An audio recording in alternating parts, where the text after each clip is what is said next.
All right, what up, y'all? AWB, I'm back at it. About to get started with this crazy case for her name is Jamie.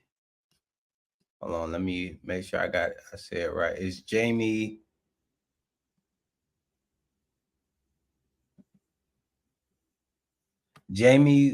Goldie. I think that's how you pronounce it, but this this is gonna be the deposition of her case when she sicked her dog on somebody who was not fighting or anything like that. She's just one of those officers who escalates when there's no reason to escalate a situation. And I'm going to show you this situation before the actual deposition. I'm getting better with doing the research ahead of time before I just go live, because most of the times I see something and I'm gonna watch it anyway, so I just go live before I watch it. But this one, I did a little research and I was able to find some videos that she was involved in that led up to the case that she's having a deposition on. Um, it, that's going to be on this video. But what was interesting about this is that it wasn't that easy to find all this information that I was looking for. It was like one or two videos of the incident itself, and it's dash cam footage and body cam footage. So I'm wondering why it was so why it wasn't easy to find. But that's besides the point. But you're gonna see we talked about a video before of a blind man being arrested, for carrying his walking stick. This is that same officer uh involved in involved in this case that we're going to be checking out today. So I'm going to wait a little while, see if we get anybody. Well, I'm not going to, of course we're going to get somebody, but let's see how many people we can get in here before we start.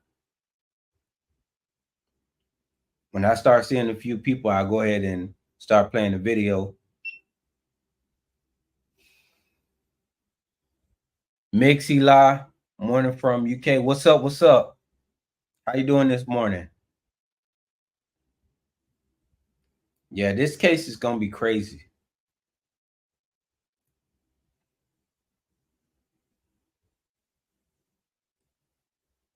I already can tell. And it's gonna be two depositions. We're gonna look at one right now and maybe check the other one out. It's gonna be on a different stream because it's like 3 hours long. So that's gonna be like a stream within itself. It's gonna be enough just dealing with her in this situation right here. But yeah, it's unbelievable what we deal with, you know.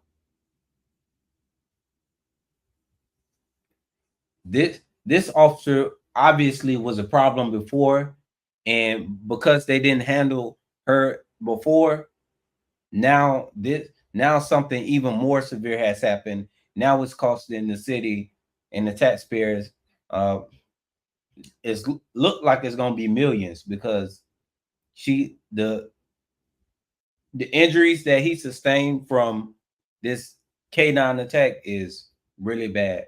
It was so bad that in the video they blocked it out because it was too graphic.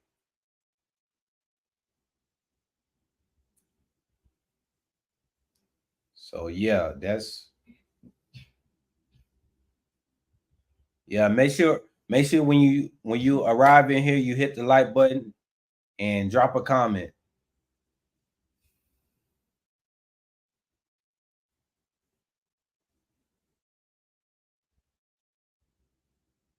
Yeah, it's telling you what it was obvious that she was tyrannical, but now they didn't do anything about it. Now we have an even bigger situation. which it should have been addressed. She should have been addressed previously, but they just, because there's no accountability, now a bigger situation has happened.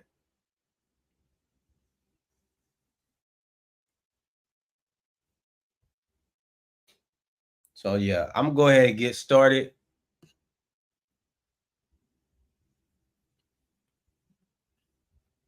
Go ahead. So this first video happened before this, what this deposition is going to be about. And if they had addressed her before, then this next situation wouldn't have happened. So let's find this. So if y'all remember, or if anybody remembers, this was the body cam footage. It's going to be of this officer in this deposition where she arrested a blind man because it really was no reason, just because she's a tyrant and escalates everything. But I'm gonna play this video. What's this in your back pocket? I saw you walking it. It's a navigational aid. What's the problem? You a tyrant? Shocking body camera video shows deputies arrest a legally blind man walking back from jury duty with a walking stick. What's your name and date of birth? I don't have to give that unless yes, sir. I was investigating. You have reasonable. Do you want me to put you in handcuffs right now? Yes, sir, I do. It happened on October 31st in Columbia County, Florida. Body camera video shows deputies interacting with 61-year-old James Hodges, who was carrying a walking stick in his back pocket. According to the video, responding deputies at first believed it was a gun. What is your suspicion? It looks like you're carrying a gun in your back pocket. I'm stopping to make sure you're carrying it properly. You don't have you ensured that it's not a firearm? No, you keep turning so I can't see it. You don't have to be a to me. Well, you're being one to me. Video shows Hodges refusing to give out his name, date of birth, or ID card. He then calls for the responding deputy's supervisor. No, sir, I'm doing my job. Am I detained? Yeah, you are. What's your name and date of birth? It does not matter. Yes, sir, it does. Do you have a crime? Would you like me Call to your put supervisor, you in? He's right please. here. The supervising deputy again asks for Hodges' ID, but he refuses. What you stopped you for? For a walking stick. So, and it could look like a weapon. She asked you to present it, okay? Now she's asking me for ID. Okay. I don't need the ID unless there's reasonable articulated suspicion that I have committed a crime and committing a crime or about to do a crime. Sir, and her suspicion was that you were armed, okay? And she's asking you for your ID. Well, now she has verified that I am not armed, okay? So there is no problem. You have your ID or not? I do have my ID, but you don't need it. After that, Hodges is handcuffed.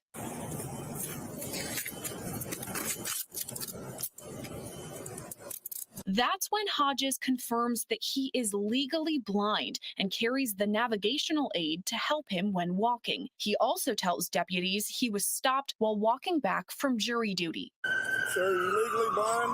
Yes, I am. Okay. Walking while blind. Legally blind. I had to walk up here in the dark for jury duty, which was canceled. Why aren't you using your stick? You don't have to use your stick all the time? Not all the time. After Hodges' ID card is retrieved, the supervising officer orders he be taken into custody for resisting an officer and obstruction. So after she violates his Fourth Amendment right, she still doubles down on the tyranny and the violation by arresting him. There was no... First of all, she was investigating to see if he had a gun. Then she saw he didn't have a gun, but that wasn't enough. She had to get his ID. After she did that, she still arrested him. So I don't understand how this wasn't addressed previously. But let's see the rest of this. But all right, Mr. Hodges, was that hard? It's gonna be. I want your name and your badge number. You know, put him in jail for resisting. Okay. All right, let's go.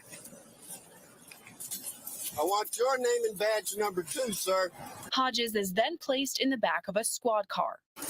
You want to pull this out of my back pocket? Sure. Here, I'll grab your jacket for you, too.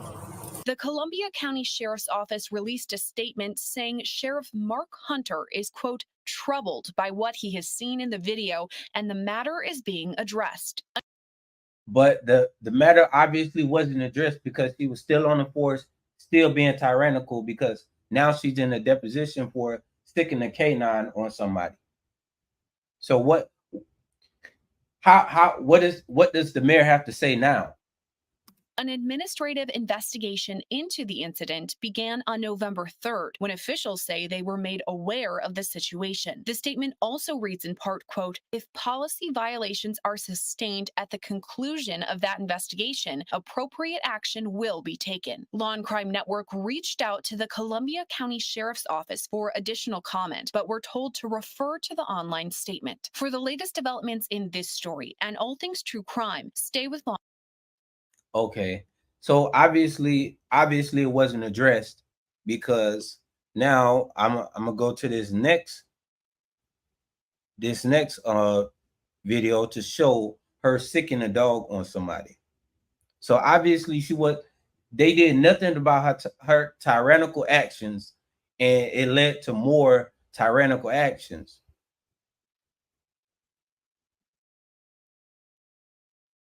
Ending with a police canine mauling the driver. The incident raising a lot of questions. What they just did, based on their actions, based on the video, based on the reports, they violated every policy that they have. These are some of the pictures of the driver who was mauled by the police dog. He's 23-year-old Martinez Bowman. His injury is so severe we had to blur the images. News4JAX reporter Eric Avani is joining us live from outside the law offices of attorney John Phillips. Eric Phillips is now representing Bowman. Yes, and he plans to file a lawsuit against the Columbia County Sheriff's Office on the grounds of excessive force that he says his client endured at the hands of that deputy. And according to our crime and safety expert, it's going to be very difficult for the Sheriff's Office to defend the actions of that canine deputy. Oh my God! Oh my God! Oh my God! You just heard the audio from dashcam video provided to News4JAX from attorney John Phillips. In the video, we hear a Columbia County Sheriff canine deputy deploy his dog on 23-year-old Martinez Bowman during a traffic stop over a tail light that was out. Moments prior to the deployment of the dog, Bowman didn't immediately stop, but he did slow down and drove into his driveway, which he says wasn't far from where the deputy got behind him. News4JAX crime and safety expert Ken Jefferson says it's not uncommon for people to do this when they have doubts about the traffic stop or don't feel safe. It's apparent that he's not trying to elude them or trying to get away from them, but there's chatter among the officers saying he's probably going to run or he may run. So now they've got a preconceived notion of what he's going to do. Meaning the deputy is already treating this as a felony stop. Remember, this is about a tail light that was out, an offense that typically results in either a citation or a warning. He stops the car, the officer is giving him commands, and he's having a concern about being shot. The concern comes from the fact that after his car is stopped, deputies get out of their patrol vehicle with their guns drawn, as seen in this video. Put your hands out the window! So I definitely felt like I was gonna die. Jefferson says when an officer gives you a command during a traffic stop, you should always follow the commands. But he also says this incident was not treated as a typical stop for a tail light that was out, but rather a felony takedown with their guns drawn and a recorded statement by the deputies saying Bowman may try to run. What made them feel threatened to pull their guns out and try to extract this person out of the car at gunpoint? The deputy yells at Bowman to walk backward towards him. His hands are up, but Bowman was still allegedly facing the deputy when the canine was deployed, causing severe injuries to Bowman's leg that required multiple surgeries. The compelling question is, was the canine necessary to attack this individual? Was he running away? Doesn't appear to be. Was he aggressive towards the officer? Doesn't appear to be. Now, Jefferson went on to say that based on the video and the offense report that he read, the sheriff's office is going to have to really work hard at trying to restore trust with the community, especially the African-American community in that county. And it's also worth mentioning that Bowman was never charged. So despite everything you saw and everything you heard, he was never charged with a crime in that incident. Now, we did reach out to the Columbia County Sheriff's Office for comment, but they have declined to make any statements because there is a pending lawsuit. Reporting live, Eric Avignon, Channel 4 for the. Okay, so that's the same officer involved in arresting the blind man for walking across the street, pretty much, is involved in this situation. And now we're gonna go ahead and play the deposition for this case.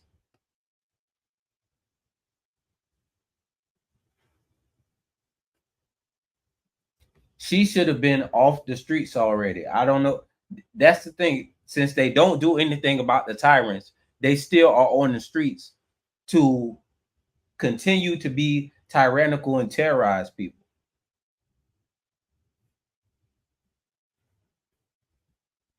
And just look at her in this deposition. Jamie, Cody. This is the video recorded deposition of Officer Jamie Cody in the matter of Martinez Bowman versus Mark A. Hunter et al., case number 3:22, CV 545 MMH MCR. This deposition is being held at Scribe Associates Incorporated, located at 121 Southeast Hernando Avenue in Lake City, Florida. Today's date is April 14th, 2023, and the time is 2:37 p.m. The court reporter is Ingrid Cox. My name is R.L. Minnick. I'm the videographer. Would counsel please introduce themselves, and the court reporter please swear in the witness. Amy Hanna for the plaintiff. Dawn Whitehurst, attorney with Sniffen and Spellman, and I'm here on behalf of the defendants. Would you please raise your right hand? Do you swear or affirm that the testimony you about to give in this cause should be the truth, the whole truth, and nothing but the truth? I do. Thank you. Good afternoon, Officer Goody. How are you? I'm well. How are you? Good. I believe we've met before. It's just crazy that they'll make that oath, swear with their right hand up, and then continue to lie after that. I'm 100% sure she's about to lie after that. After taking that oath, after swearing to tell the truth, she about to lie. But I'm Amy Hanna. I'm one of the attorneys for Martinez Bowman relating to the traffic stop stemming from October 23rd, 2020. Can you state your full name for the record? Jamie Lee Goody. Okay. And where are you currently employed? The Columbia County Sheriff's Office. And how long have you been with Columbia County Sheriff's Office? About 2.5 years now. Okay. Prior. And within these first 2 years that she's been employed, she's violated the rights of several citizens already. Within the 2 years she started, she's just been terrorizing, violating rights left and right, and she's still on the force. What is going on? Prior to Columbia County Sheriff's Office, where were you employed in a law enforcement or correctional officer capacity? The Florida Department of Corrections. And when did you Imagine her as a correctional officer. Crazy. begin employment with them? I believe it was March of 2016 to 2020. I'm not sure the date exactly. And what was your role with the Florida Department of Corrections while you were employed there? I was a probation officer. And you held the same position the entire time? At one point, I promoted to senior probation officer. What is the difference in the duties between probation officer and senior probation officer? You supervise a different caseload of offenders. So regular probation officer would be basic felony probation. And when I promoted to senior probation officer, I supervised community control. Okay. And so describe kind of a day in the life of working as a probation officer? What were your duties while you were employed there? ensuring the compliance of the offender's probation orders. Listen to that answer. She ensuring compliance. That's all she's thinking about. People must comply and listen to what you got to say. And the fact that she was dealing with people on probation, she's taking that same attitude onto the street and are treating everybody like they're on probation and they have to listen to everything she have to say, have to do whatever she says. Complete tyrant. She comes from a position where she got to run wild as a tyrant and then get to the street and try to do the same thing. And then why did you leave the Florida Department of Corrections and come to Columbia County Sheriff's Office? I just decided to switch careers. Okay. I don't believe that something is up with that within itself. She didn't just decide to come on now. No, I can't believe nothing she say. In October 23rd of 2020, what was your rank or level within the Columbia County Sheriff's Office? I was a trainee. Okay. And so do you know what month you joined Columbia County Sheriff's Office? August of 2020. Okay. And so when you joined, did you have to complete any training prior to joining? I completed yes. What training did you complete? The Law Enforcement Academy. And how long was that? I believe 10 months.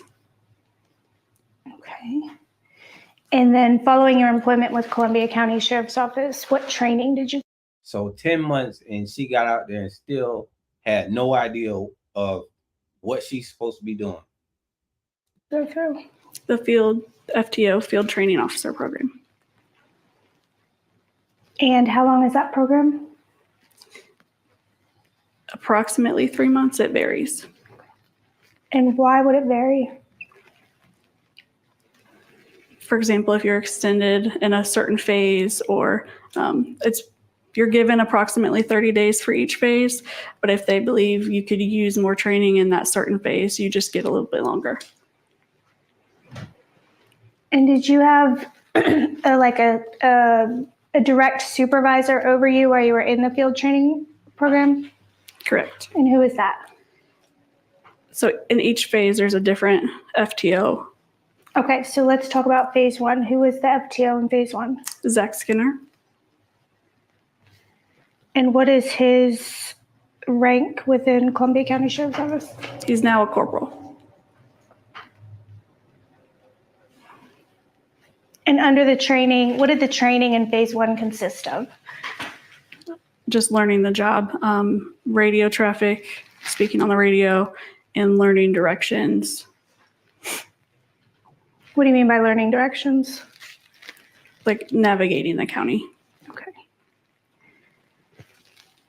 So you didn't conduct any traffic stops or searches or anything like that? Not that I recall. Okay. So phase one's almost administrative, fair? Introductory. Okay. And I think you indicated you were in training in phase one for 30 days? I believe phase one was a little longer than 30 days. Okay. Approximately how long did you train in phase one? 45 days. Okay. And following phase one, who is your supervisor for phase two? David Harvey.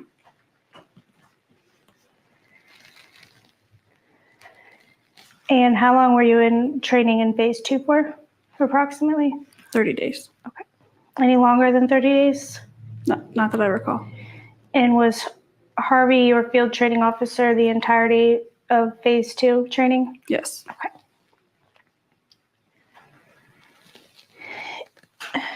What did training in phase two consist of? That's when you learn to do traffic stops. And what training specifically do you undergo in phase two as it relates to traffic stops? Conducting traffic stops. Okay. And so are you yourself conducting the traffic stops and you have Harvey riding along with you, or how does it work? So first, Deputy Harvey would show me how to conduct the traffic stops, and later in the phase, I would conduct them myself. Okay. And so in the beginning of phase 2. So she was trained to be a tyrant because from what she's saying, she's following her training. So they trained her to be a tyrant and to violate citizens. That's why she violated the blind man and arrested him when it made absolutely no sense to arrest him. She just wanted to gain compliance. She wanted him to give up his rights and just do anything she say, even though she had no lawful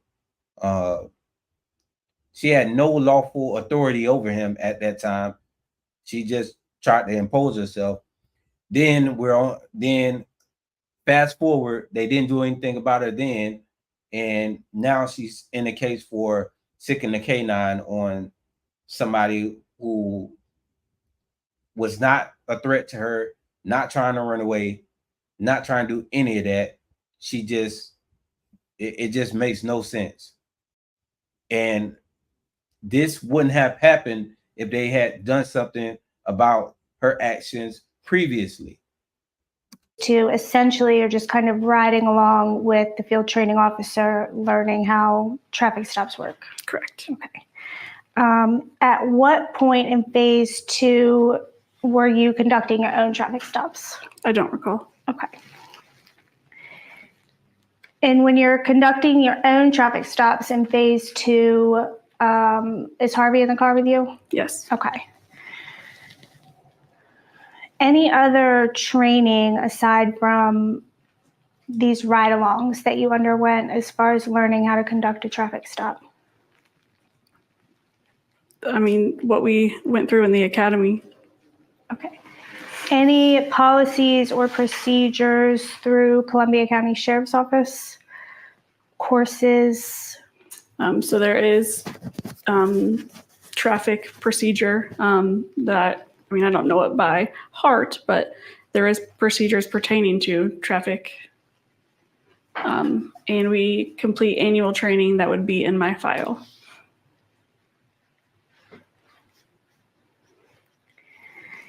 But at the time that you're in phase 2, had you completed that annual training? I completed some of it. Well, yes. Okay. And so is it a course? There are courses online, yes. Okay. And so is it something where you sit and complete the entirety of the course at the end of the year, or is it certain classes that add up to so many credits? It would be a part of the annual training that we conduct every year. Okay. And so describe for me the annual training process that you go through. So through Police One, there's certain courses that are required each year. You said through Police One. What is Police One? It's our training website. Okay.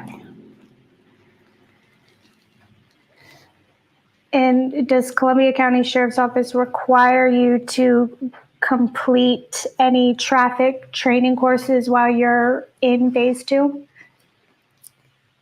Not specifically in phase 2. Okay.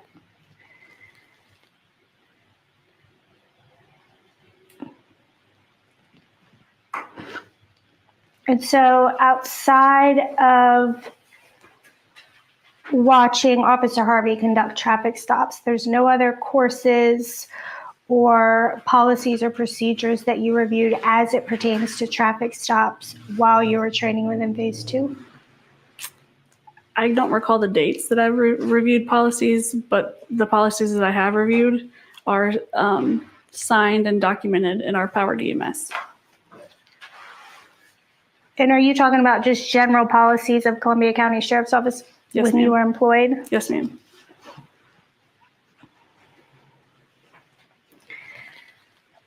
Is there like a review or like grading or feedback sheets that Harvey or perhaps his supervisor give you as it pertains to your training in phase 2? Yes. Go ahead. What are they? So every day that we have training, they complete, I don't know the name of it, but they complete a form about what we did that day. And do they keep those forms within your file? I'm not sure. Do you know the name? Name of? The form? I don't recall the name of the form. It just has to do with field FTO. Okay. Do you know the contents of the form, what it states? There are different sections because there are different like objectives for each day. So it asks like whether we meet the objective, what we could work on, and feedback.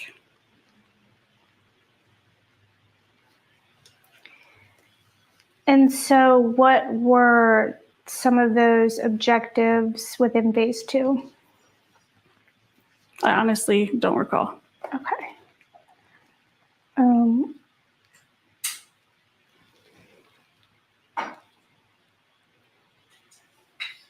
Did you have to sign those forms?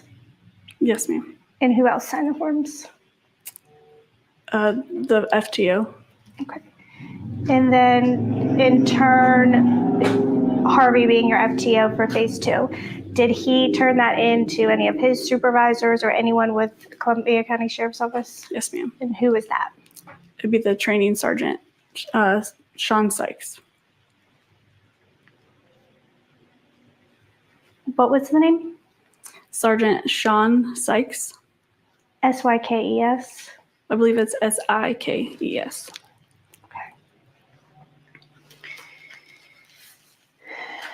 And so following phase 2, who did you train with in phase 3? Chris Hadley.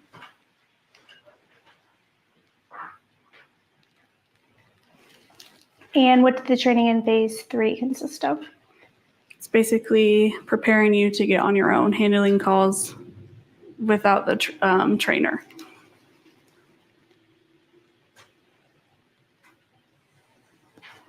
And so phase 3, you're essentially on your own in a patrol vehicle responding to calls for service? No, okay. They're still in the vehicle with us. Okay. And so what is the difference between phase 2 and phase 3? Phase 2 focuses a lot on traffic stops, and phase 3 is more preparing you for the entire job without someone holding your hand. Okay. And so what are some examples of calls that you would be training or preparing for in phase 3 that you would otherwise not train or prepare for in phase 2? There's no difference. You still go to all the calls. Okay. And so if Harvey's dispatched for a call in phase 2 that's not necessarily related to a traffic stop, would you still ride along? Yes, ma'am. Okay. And so I'm trying to figure out what specifically training or what's new in between phase 2 and phase 3, if anything. It's just the gaining of independence. Like, I don't recall the specific training.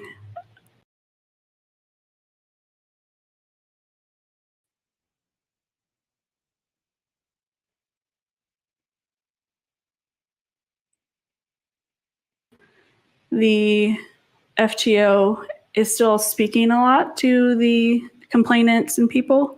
Phase 2, you start working up to doing it more yourself, but in your free time, you're focusing on traffic stops.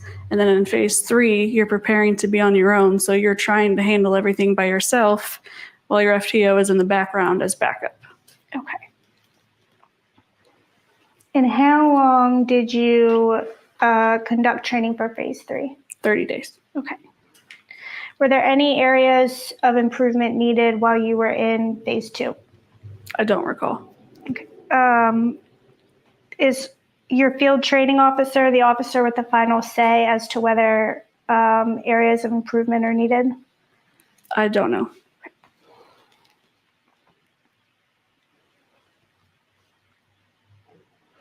And same question as far as phase 3, did you have to fill out some or sign off on some worksheet or form at the end of each day? Yes, ma'am.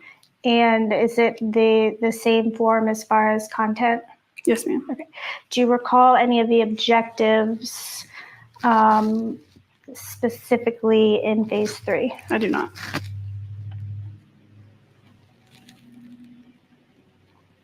Can you tell me some of the things that you learned in regards to conducting traffic stops as part of your training in phase 2? Can you be more specific? I think you had previously testified that you don't recall the specific objectives that you were learning in phase 2, but can you give me some examples of what you were taught as far as how to conduct a traffic stop while training in phase 2? I learned the difference between a passenger and a driver's side approach. Tell me about that. You have a different viewpoint from the passenger side than you do on the driver's side. You can see more into the vehicle. What? And are you talking about? She said she learned the difference between a passenger side and a driver's side approach, and she went into it, and her way of elaborating on that is saying you can see different angles in the car. Like, come on now. About the passenger versus driver side of the officer responding to the scene or the call? No, ma'am. I mean, if I approach the driver's side of the vehicle or the passenger side of the vehicle. Okay. And what else? I'm not really sure. Okay.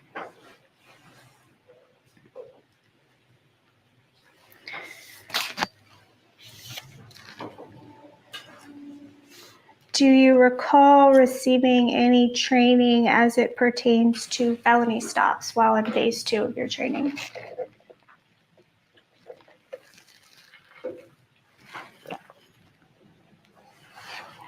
Not like a specific documented, like online training. I don't recall anything like that, but I do.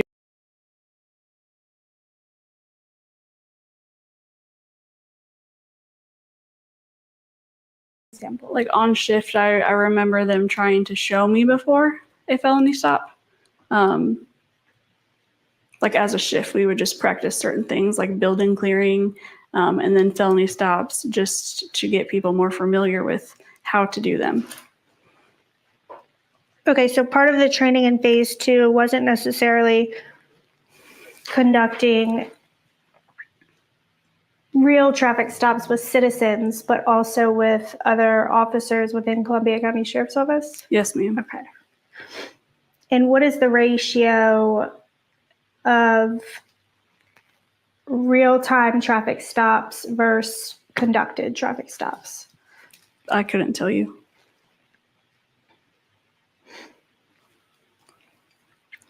What, were you assigned to a specific zone or shift while in phase 2? I was on Bravo shift. What's Bravo shift mean? So there's 4 different shifts. Okay. For patrol.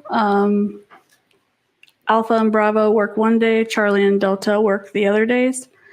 And I had just happened to be assigned to Bravo shift because my FTO was on that shift. So. And what days of the week and what hours did you work under the Bravo shift? So it's a rotating schedule. So for example, if we work Monday, Tuesday, we'd be off Wednesday, Thursday, and then work Friday, Saturday, Sunday, and then vice versa the next week. Does that make sense? So I guess 5 days a week? It depends because it's the 12-hour shifts. So 12-hour days? Yes, ma'am.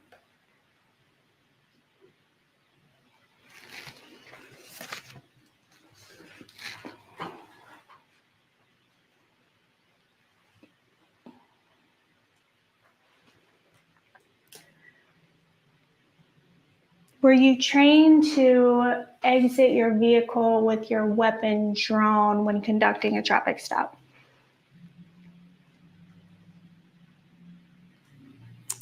I was trained to draw my weapon if I was conducting a felony traffic stop. And what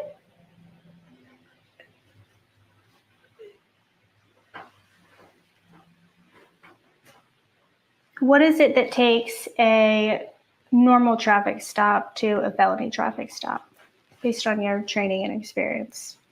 It depends on the circumstances. There's several different reasons. Okay, can you give me some examples? Okay, so failure to stop. So if I'm conducting a traffic stop and the vehicle fails to stop. Fails to stop, not takes longer than you want to stop. I would continue to turn on my sirens and go through the different siren patterns. If they continue to fail to stop, that would be a felony traffic stop. For example, if we have reason to believe that there's a weapon inside of the vehicle, I would conduct a felony traffic stop.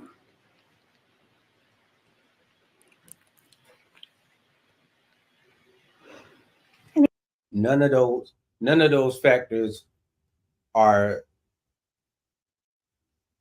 in this case that she is involved in right now, what she's being sued for. None of those factors. The car did stop, and there was no reason to believe that a firearm was in the car. And even if it was a firearm in the car, we have the Second Amendment, so anybody can have a firearm in the car. Why does that automatically turn it into a felony stop when it's not a felony to have a gun?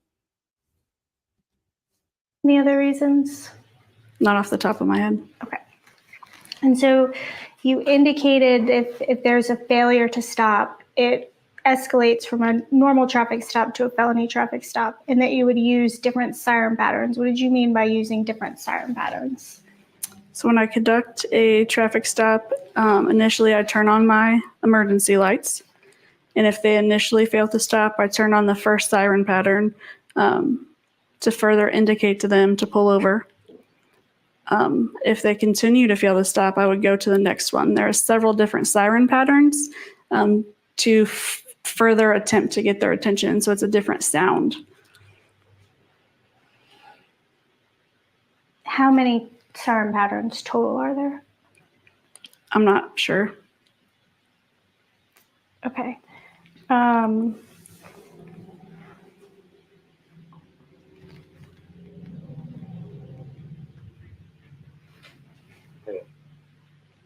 Have you ever used more than the first siren pattern in conducting a traffic stop while employed with Columbia County Sheriff's Office? Yes. Okay. And how many different siren patterns have you used in conducting a stop while employed? I'm familiar with going through at least 3. And you don't know how many total there are? I can't say for sure. Okay. So what is the difference between pattern 1, 2, and 3? Just a different sound. Okay. Is the volume increased at all? I don't believe so. Is it more frequent? It's just kind of more annoying, is what it sounds like, in my opinion. Okay.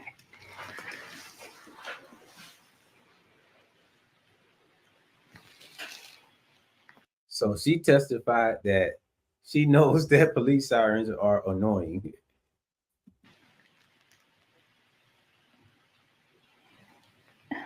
This is going to sound like a silly question, but do they sound more urgent, or are they moving faster as each pattern progresses? I believe so.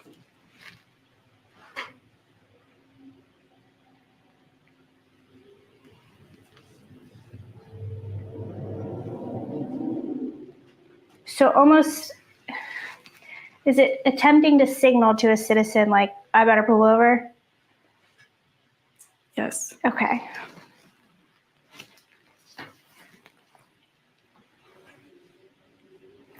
What would give you reason to believe that the individual in the vehicle had a weapon? I don't know what's in the vehicle. Okay. And so part of this stop escalating from a traffic stop to a felony traffic stop, one of those reasons was you having reason to believe that there may be a weapon in the vehicle, correct? Yes, ma'am. Okay. Now I know what you're talking Okay. about. So, for example, there was an altercation with someone using a weapon and then fleeing in the vehicle. Anything else? If we've stopped them several times, say we've stopped that vehicle several times and there have been known to be weapons in that vehicle.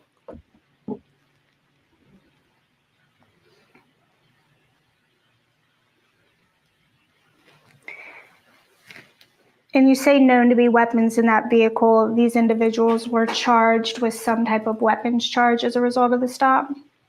Yes. So you can essentially pull up their criminal history? Yes. And is that done by running the tag? Essentially. Okay.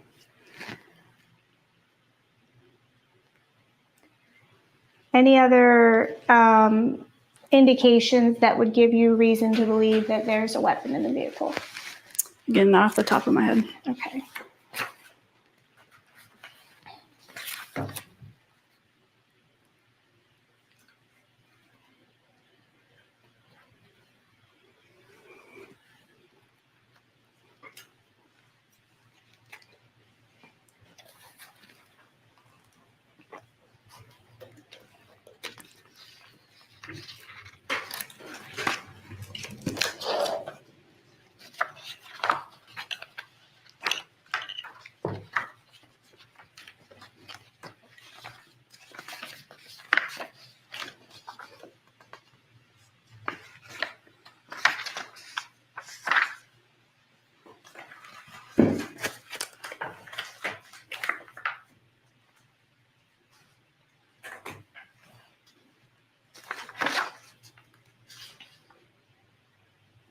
Had you worked with Officer Harvey prior to the evening of October 23rd, 2020?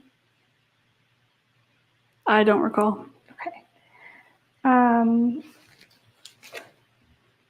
Do you recall if you had completed any training in phase 2 prior to October 23rd, 2020? I don't know. Okay. And is it, you don't know because I'm referencing just a date, or if I rephrase it as, had you worked with Officer Harvey prior to Martinez Bowman's arrest? Do you recall? I don't. Can I? Okay, sorry. In phase 1, I was on a separate shift, so I wasn't working with Deputy Harvey. The night of October 23rd was my first assigned day with Deputy Harvey. Okay, that's what I was getting at. Had you ever worked with a canine before October 23rd, 2020? No, ma'am.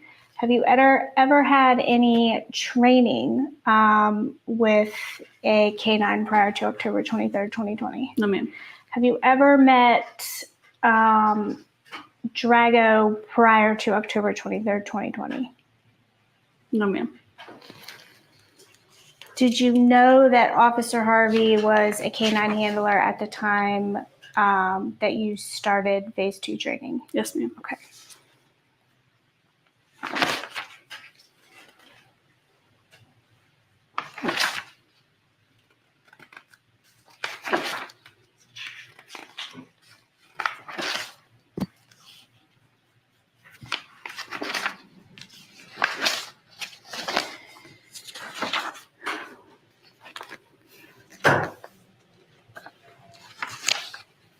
So I have Columbia County Sheriff's Office General Order titled Traffic Law Enforcement, 42.2.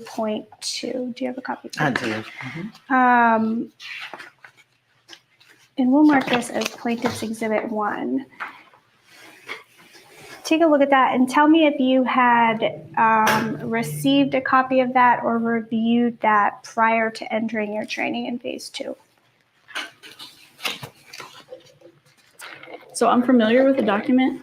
I cannot tell you if I received it before or not. It would be in my training documentation, I believe.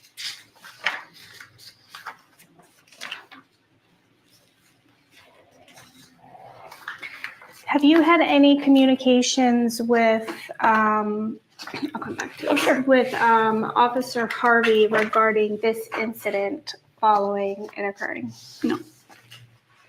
Did you have any conversations with Officer Harvey regarding the criminal trial in this Not case? that I recall.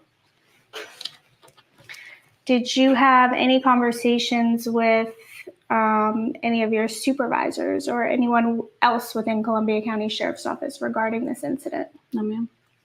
Were you ever subject to any discipline as a result of this incident?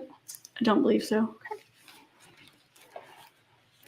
Were you responsible for completing any of the police reports as it pertained to this incident? No. Were you responsible for completing any of the probable cause affidavits related to this incident? No, ma'am. Did you have any communications with the state attorney's office pertaining to this incident? For the criminal trial, yes. Okay. I don't want you to tell me about that. Have you watched the dash cam video prior to coming here today? Yes, ma'am. Okay. When did you watch it last? This morning. Okay.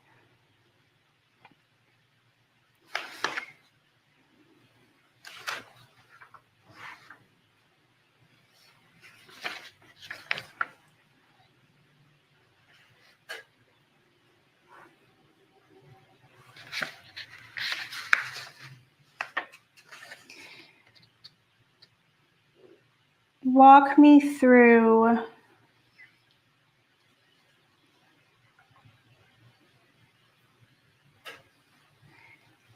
Did you come to recognize Martinez Bowman's vehicle with alleged taillights out? I did recognize the vehicle. Okay. Did you recognize the vehicle because you had pulled the vehicle over or interacted with that vehicle before? No. Okay, so you recognized it solely by taillights? Yes. Okay.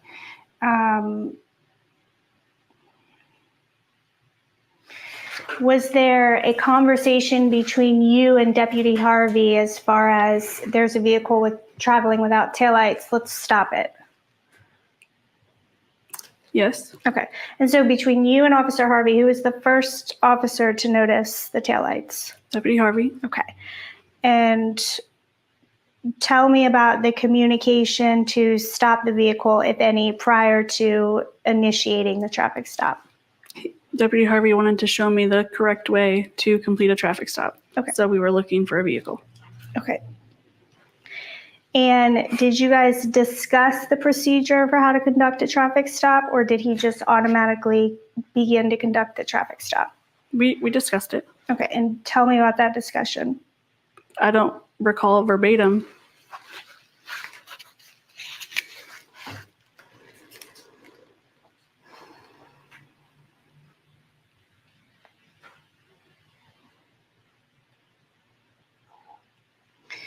By the time your vehicle is directly behind Mr. Bowman's vehicle, he is already initiating his turn on Gerson Lane, correct? Object to the form. I don't recall the exact moment we were behind the vehicle. Okay. Do you recall whether or not Harvey activated his sirens before Mr. Bowman had completed his turn on Gerson Lane? I do not. Would you defer to Officer Harvey's memory as to whether or not he initiated the sirens before or after Mr. Bowman turned on Gerson Lane? I'm not sure what you mean. So you're not sure whether or not the sirens were activated before Mr. Bowman had completed his turn, correct? Correct. Okay. And so would you defer to Officer Harvey's recollection as to whether or not the sirens were activated when Mr. Bowman had completed his turn on Gerson Lane? I believe you just repeated what you said, so I still don't understand. Okay. So you specifically don't recall whether or not the sirens were activated before or after he completed the turn? Correct. Okay. And so if Officer Harvey has a recollection as to whether or not the sirens were activated before or after he completed his turn, would you defer to Officer Harvey's recollection? Defer meaning like trust his recollection? Absolutely. Okay. And so did Officer Harvey change the siren sounds at any point during the traffic stop? Yes, ma'am. Okay. And how many times did he change the siren pattern? I don't recall exactly. Do you know about how long you traveled down Gerson Lane prior to Mr. Bowman coming to a stop? 1,000 feet. Have you traveled down Gerson Lane before? Yes, ma'am. Okay. How many times? I couldn't tell you. Okay. And does Gerson Lane take you back out to a highway, or is it a U-turn at the end of the road? Tell me what's at the end of the road. So Gerson Lane comes to a T, but where Mr. Bowman turned into, that is a little neighborhood. That's technically that road goes back to the same T road. I don't recall the name of it. Okay. And that T road, is that also a neighborhood? It's all in that same neighborhood. Okay. Was he speeding down Gerson? No. Was he driving erratically? No. Was he throwing things out the window? No. Did you notice passengers in the vehicle as you guys were traveling down Gerson Lane? No. You did not? As I was traveling down Gerson Lane, I did not know what was in the vehicle. Did he make any evasive maneuvers? No. Did he swerve? No. Did he hit anything? No. Did he attempt to cause a crash into Officer Harvey's vehicle? No. But he failed to stop. Do you recall him turning on his blinker before initiating his left-hand turn? I do. Okay. And after initiating the blinker and completing the turn, what did he do next? He threw the door open. Okay. And did he throw the door open while the vehicle was moving? Yes. Okay. And did he stop the vehicle? Eventually. Okay. Did he stop on his own, or was he stopped by Officer Harvey or yourself? He stopped the vehicle on his own. Okay. Did he attempt to flee on foot? No. At what point did you notice the other passengers in the vehicle? When he flung the door open. Okay. And did you notice how many passengers were in the vehicle? I couldn't tell. Okay. Did you notice at that time any of those passengers moving around inside the vehicle or throwing anything outside of the vehicle? I couldn't tell because the windows were tinted. Okay. Did those passengers attempt to flee on foot? No. Okay. Did those passengers attempt to get in the driver's seat and drive the vehicle away? Again, I couldn't see inside the vehicle. But you know that the vehicle wasn't driven away, correct? The vehicle was in front of me. Okay. Did he make any overt movements or actions that would make you think that he was going to flee? He continuously moved in and out of the vehicle. He made several unknown movements Okay. And tell me about that. Which part? His movements into the vehicle. Okay. He continuously reached into the vehicle, which we couldn't see. So I don't know what he was reaching for. I don't know what was in the vehicle at that point. And then he would reach back out, shout something at us, and continuously go back and forth. Okay. And when he reached back into the vehicle, what parts of his body reached into the vehicle or were inside of the vehicle when he did that? From my line of sight, it looked like his entire body. I didn't have a clear line of sight of him because of the vehicle. Okay. And so you didn't have a direct line of sight of Mr. Bowman following your exit of the vehicle? I could see his torso up. I could not see his legs. Okay. I think in the video you called over to dispatch 1050 or 1050. Okay. I believe Deputy Harvey did that part. Okay. What does that mean? 1050 is a traffic stop. Okay. And so what are you alerting to dispatch with that signal or code? That we're conducting a traffic stop. Okay.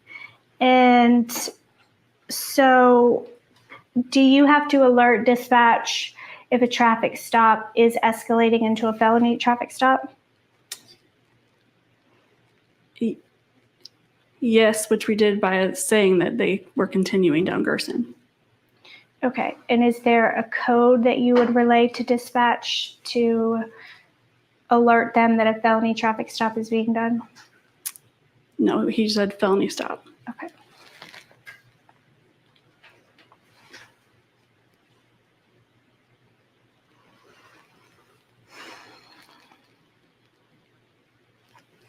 Did you? So she thought she was slick right there when the lawyer asked that question. We're gonna back it up just a little bit and listen to her answer to the question. No, he said alert them that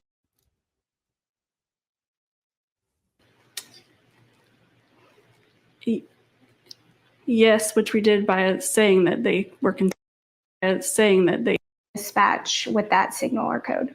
That we're conducting a traffic stop. Okay. And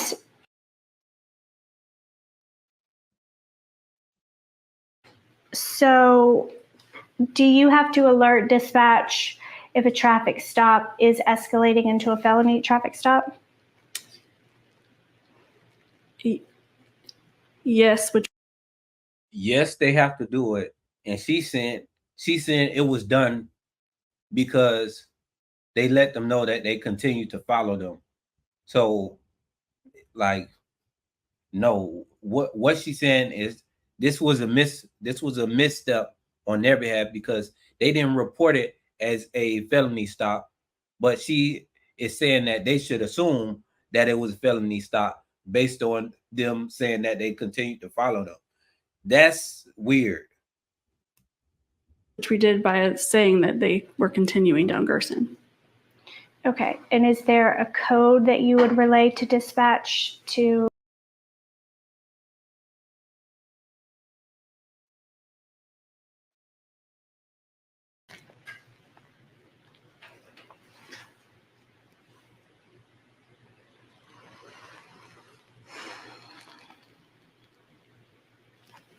Did you run the tags of the vehicle? I did. Okay. And was that done while you were traveling down Gerson Lane? Yes. And what did the search of the tags reveal? I don't recall. Okay.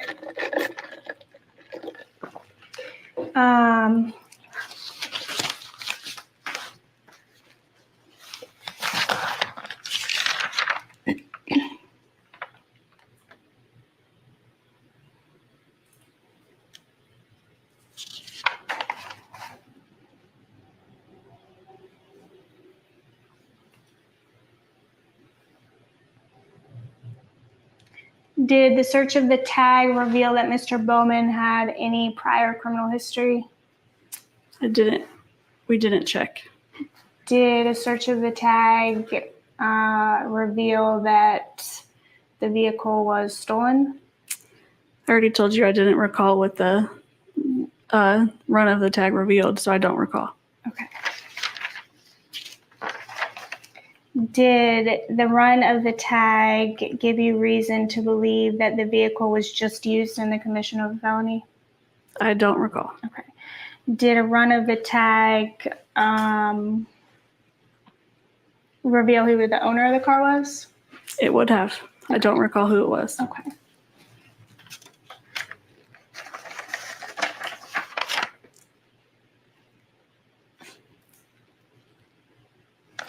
Following Mr. Bowman completing his stop, who instructed you to exit the vehicle with your weapon drawn? Deputy Harvey. Okay. And when did he instruct you to do that? When he said the words felony stop. And do you recall specifically what he said to you? Felony stop. Okay, so him saying the words felony stop alerts you that you're to exit the vehicle with your weapon drawn. Yes, ma'am. Okay, and so when did you learn that an officer stating that a felony stop was being conducted, that that's how you're supposed to proceed? The exact date, I'm not sure. That's how we've been trained from the academy. Okay, so it was training from the academy, not specifically under phase 1 or phase 2 with Columbia County Sheriff's Office? It was from the academy, which was reciprocated through my training in FTO. Did a run of the tag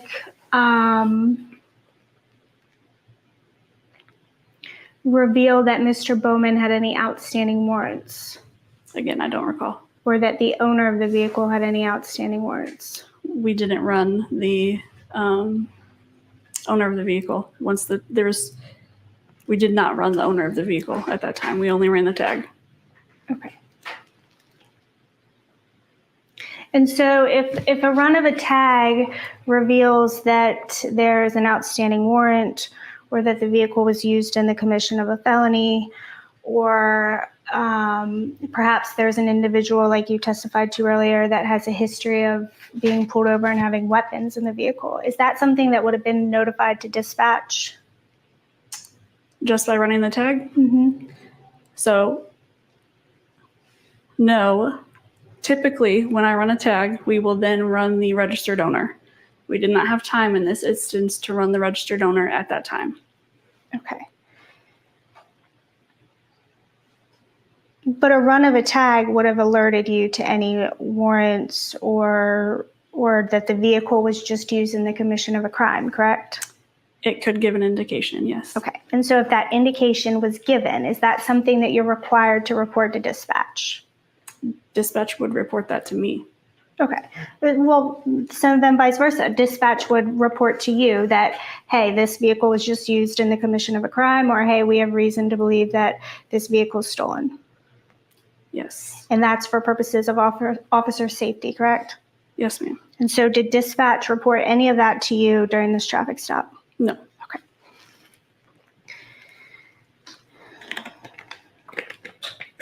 Did you have any reason to believe that Mr. Bowman was armed? I can't say. I don't know what was in the vehicle. Okay. Did he ever threaten? That means no. If it's either you assume everybody has a weapon, or like if you have no reason to believe, just say no. But she can't say no here because this is a deposition, and that wouldn't do good for her position here. That's why, you can tell in these situations that they just aren't honest. And that makes, no matter what they say, I don't believe their story at all. You with a weapon? No. Did he threaten Officer Harvey with a weapon?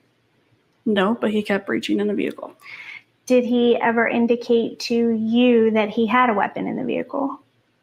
He didn't outly say it, but he kept reaching. Okay. And did he indicate to Officer Harvey that he had a weapon in the vehicle? No, but he kept reaching into the vehicle.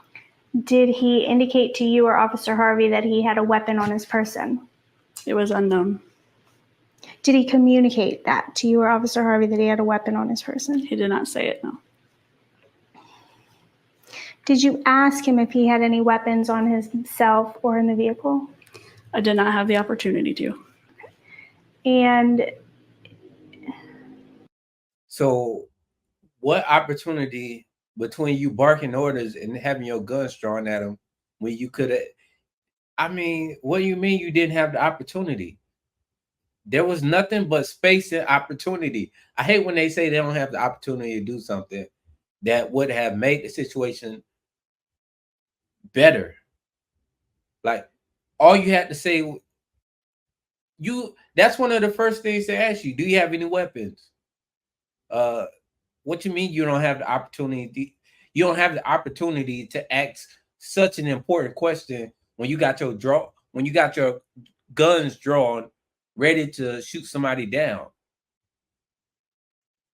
What do you mean you don't have the opportunity for that? You don't have the opportunity to ask them. What are you talking about? It's because you already barking other crazy orders that it's ridiculous. And all of this, y'all got to remember, all of this is because they had a tail light out. So all this turned in from him having a tail light out and not stopping right exactly when they wanted him to stop. Instead, he pulling it to an area where he felt safer. Crazy.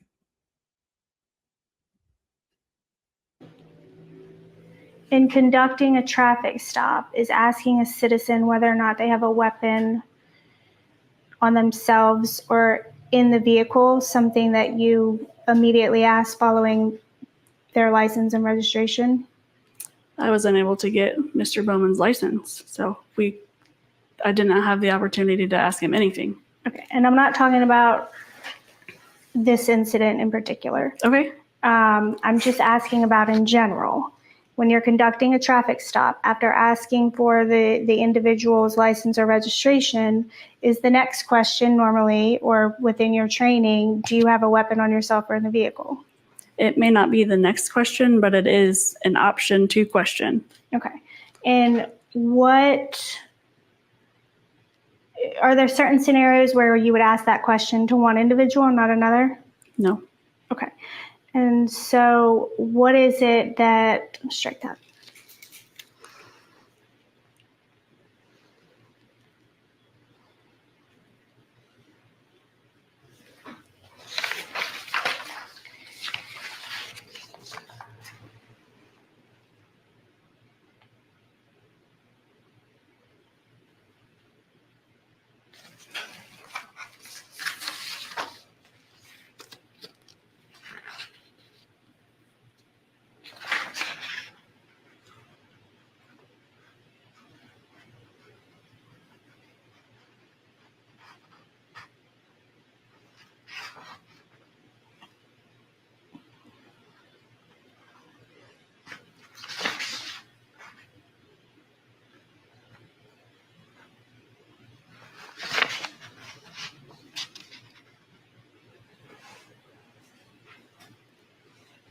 Did you ever communicate with Mr. Bowman over the PA system in the vehicle? No. Was there a PA system installed in operation in the vehicle at the time? It wasn't my vehicle. I don't know if it was operational. But you certainly had, I guess, authority, or you could have communicated with Mr. Bowman over the PA system. Object to the form. Deputy Harvey was communicating with Mr. Bowman. There was no reason for me to interject. Okay. But she did.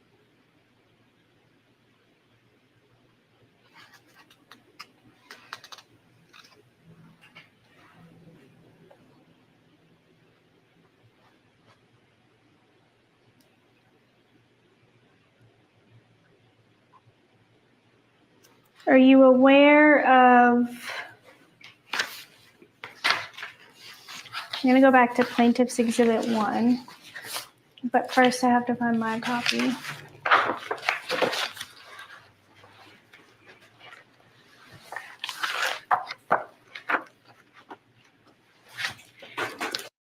Y'all, we're gonna catch the deposition of the officer who she's putting all this on right now. The officer that she's putting all this stuff on and saying it was his car and he's the one who initiated and all of that. We gonna catch his deposition a little bit later. I just wanted to do hers first because she has a history of being a tyrant.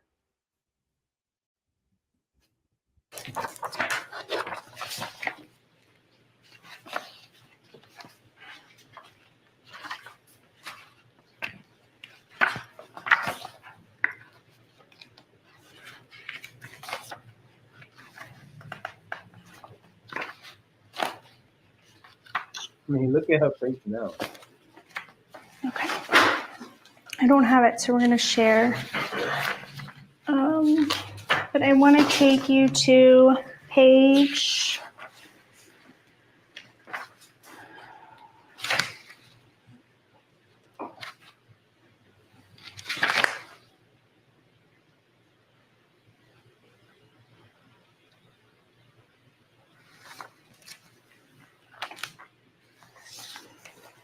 Page 4, subsection K. Can you read that for me? The deputy in command shall direct each occupant utilizing the public address system to exit the vehicle individually according to specific directions and into the appropriate search position, after which the approach may be made.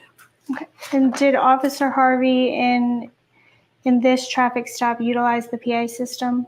He did not. Okay. And at any point, did he or you order the other occupants of the vehicle out? I did. When did that happen? When Deputy Harvey was detaining or placing Mr. Bowman in handcuffs.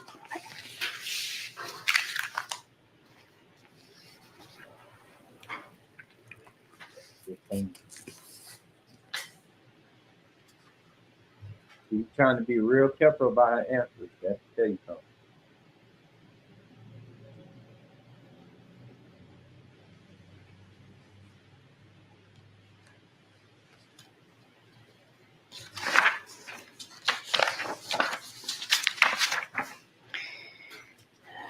When you exited the vehicle, where did you take cover? I stood near the passenger side front tire using the engine block. Okay.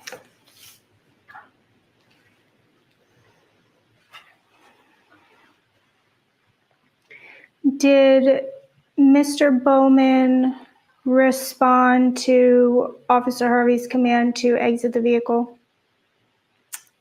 I'm not sure because he was in and out of the vehicle. But Martinez Bowman exited the vehicle, correct? Yes. Okay. Was he arrested that night?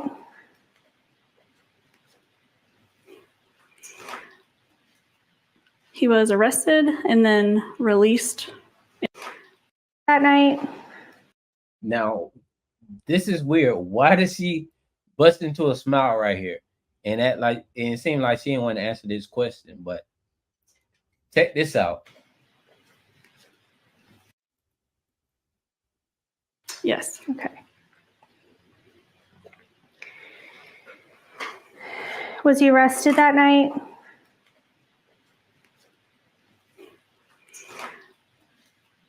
He was arrested and then released and charges were filed. And what was he arrested for? I don't know the exact charge to tell you right now. You don't know the exact charge that you are in a deposition for right now? Come on. Come on. Who believes that? Who would believe that? And what do you mean by he was released? Due to his injuries, he needed medical treatment. And he was refusing treatment and needed to go to Gainesville. So we released him from the custody of the sheriff's office to seek further medical treatment.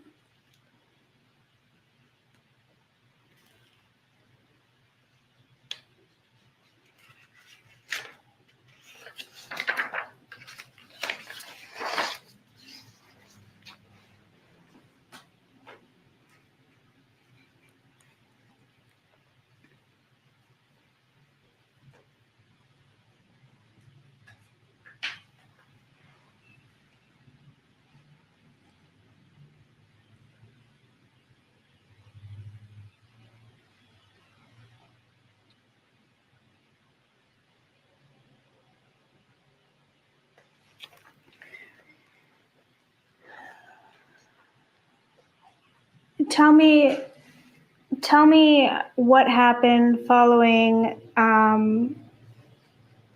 Mr. Bowman stopping the vehicle and stepping out. He began yelling at us, and Deputy Harvey began giving him loud verbal commands. What was he yelling? Which one? Mr. Bowman, sorry.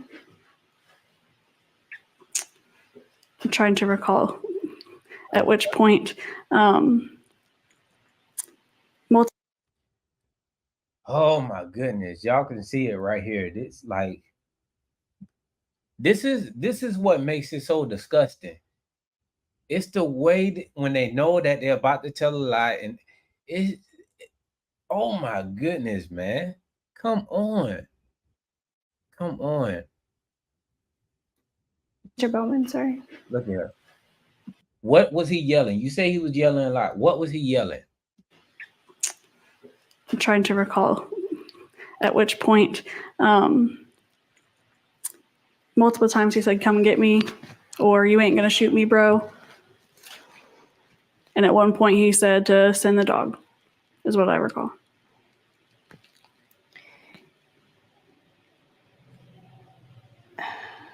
That's what you recall. And keep describing for me again what happened after Bowman making those comments as far the entirety of the remainder of the stop. Okay, so I don't know why she's acting like she didn't watch the video. They have dash cam footage and I think body cam footage of the incident happening that is really hard to see right now.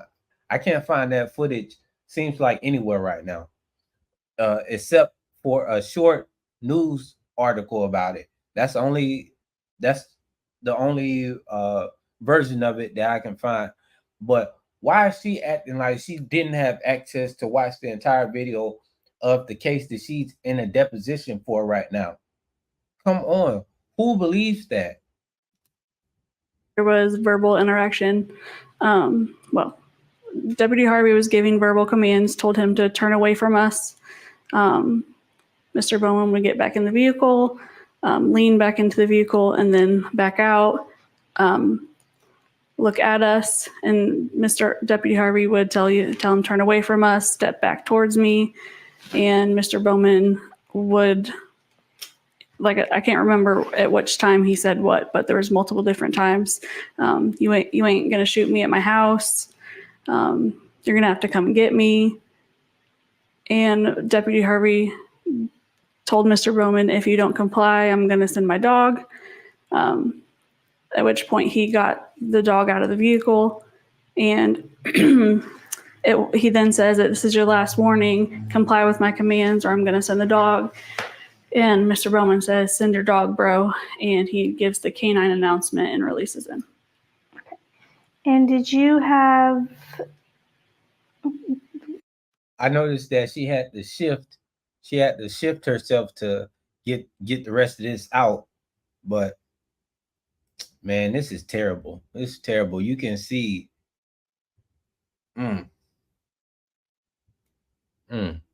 nothing about her says truthful. Nothing about her says honesty.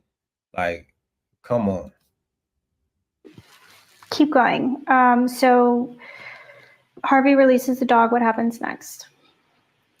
Drago apprehends Mr. Bowman, and Deputy Harvey moves forward to detain or place handcuffs on Mr. Bowman and release Drago. Simultaneously, I'm corresponding with the females, telling them to exit the vehicle, and I place one of them in handcuffs and move them away from the vehicle. And did you approach the vehicle with your weapon drawn? Initially, and then I put it away to cuff the females. And did you order them out of the vehicle? I don't recall. They were shaken up and moving towards exiting the vehicle anyway. Okay. Did you have any, strike that.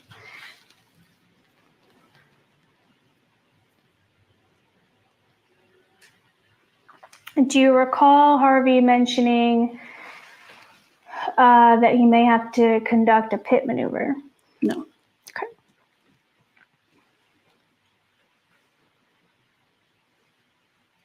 I can't believe her, man. I cannot believe her.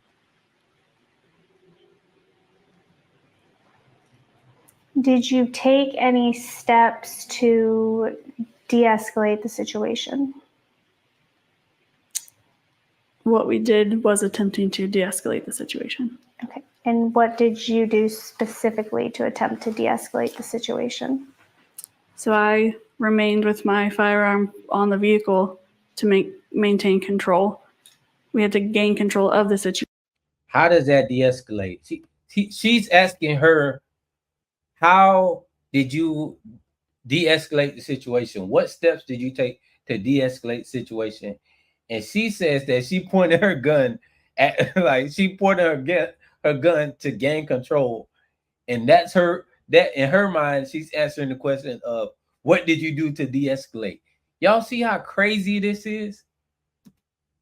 Situation for it to de-escalate. Okay. And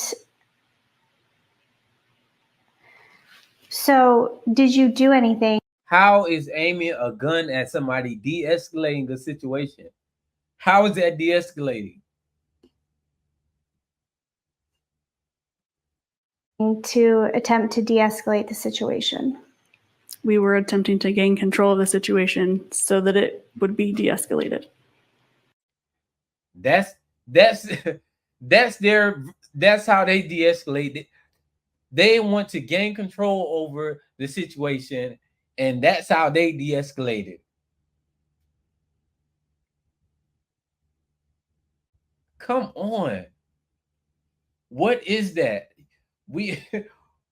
What answer is that? How can you, their thinking of de-escalation is gain control.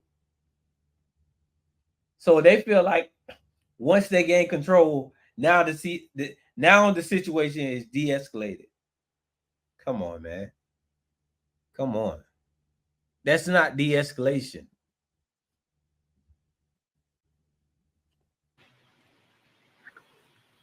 Okay, so you just testified that you can't de-escalate the situation until you have control of the situation, correct? Yes. Okay, and so did you do anything specifically to attempt to de-escalate the situation? Yes, I attempted to gain control of the situation to de-escalate it. And what did you do to attempt to gain control of the situation? I maintained my firearm pointed at the vehicle. Hold on, I'm gonna let her go because I know she's about to say some foolishness. But their version is to gain control. That's how they de-escalate. And how she attempted to gain control was to aim her gun at it. She decided that she needs to aim her gun at an unarmed man who was not fleeing, did not flee, and the whole reason you pulled him over was for a tail light being out. To de-escalate this situation, she needs to gain control, and she gains control by pointing her gun at somebody, and that's their process of de-escalation. That's why I love Deposition so much, because it reveals the psychology and the training that is installed in these robots to de-escalate it. And what did you do to attempt to gain control of the situation? I maintained my firearm pointed at the vehicle while Deputy Harvey gave loud verbal commands. I maintained my position in the felony traffic stop. Okay. And so is it your testimony that exiting your vehicle with your firearm drawn at a citizen is an attempt to de-escalate a situation? It wasn't drawn at a citizen, it was pointed at the vehicle. Okay. Pointing Come on. your weapon at a vehicle. Do you strike that? So her gun wasn't pointed at a citizen, it was pointed at a vehicle. Why are you pointing at a vehicle? What, you gonna shoot the car? And then you hit somebody in the car. There's plenty of people in the car. So what sense does that make?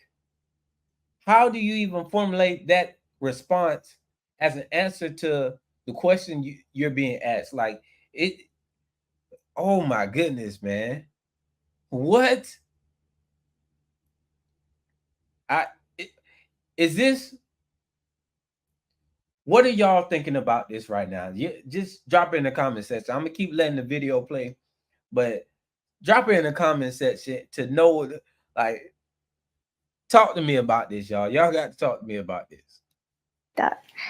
Is it your testimony that pointing your weapon at a vehicle is an attempt to de-escalate a situation? I was attempting to gain control of the situation to de-escalate the situation. Are you trained on how to de-escalate situations? Yes, we go through some sort of training. Okay. What is the training called as it relates to de-escalation techniques? I can't tell you. You can refer to my training file.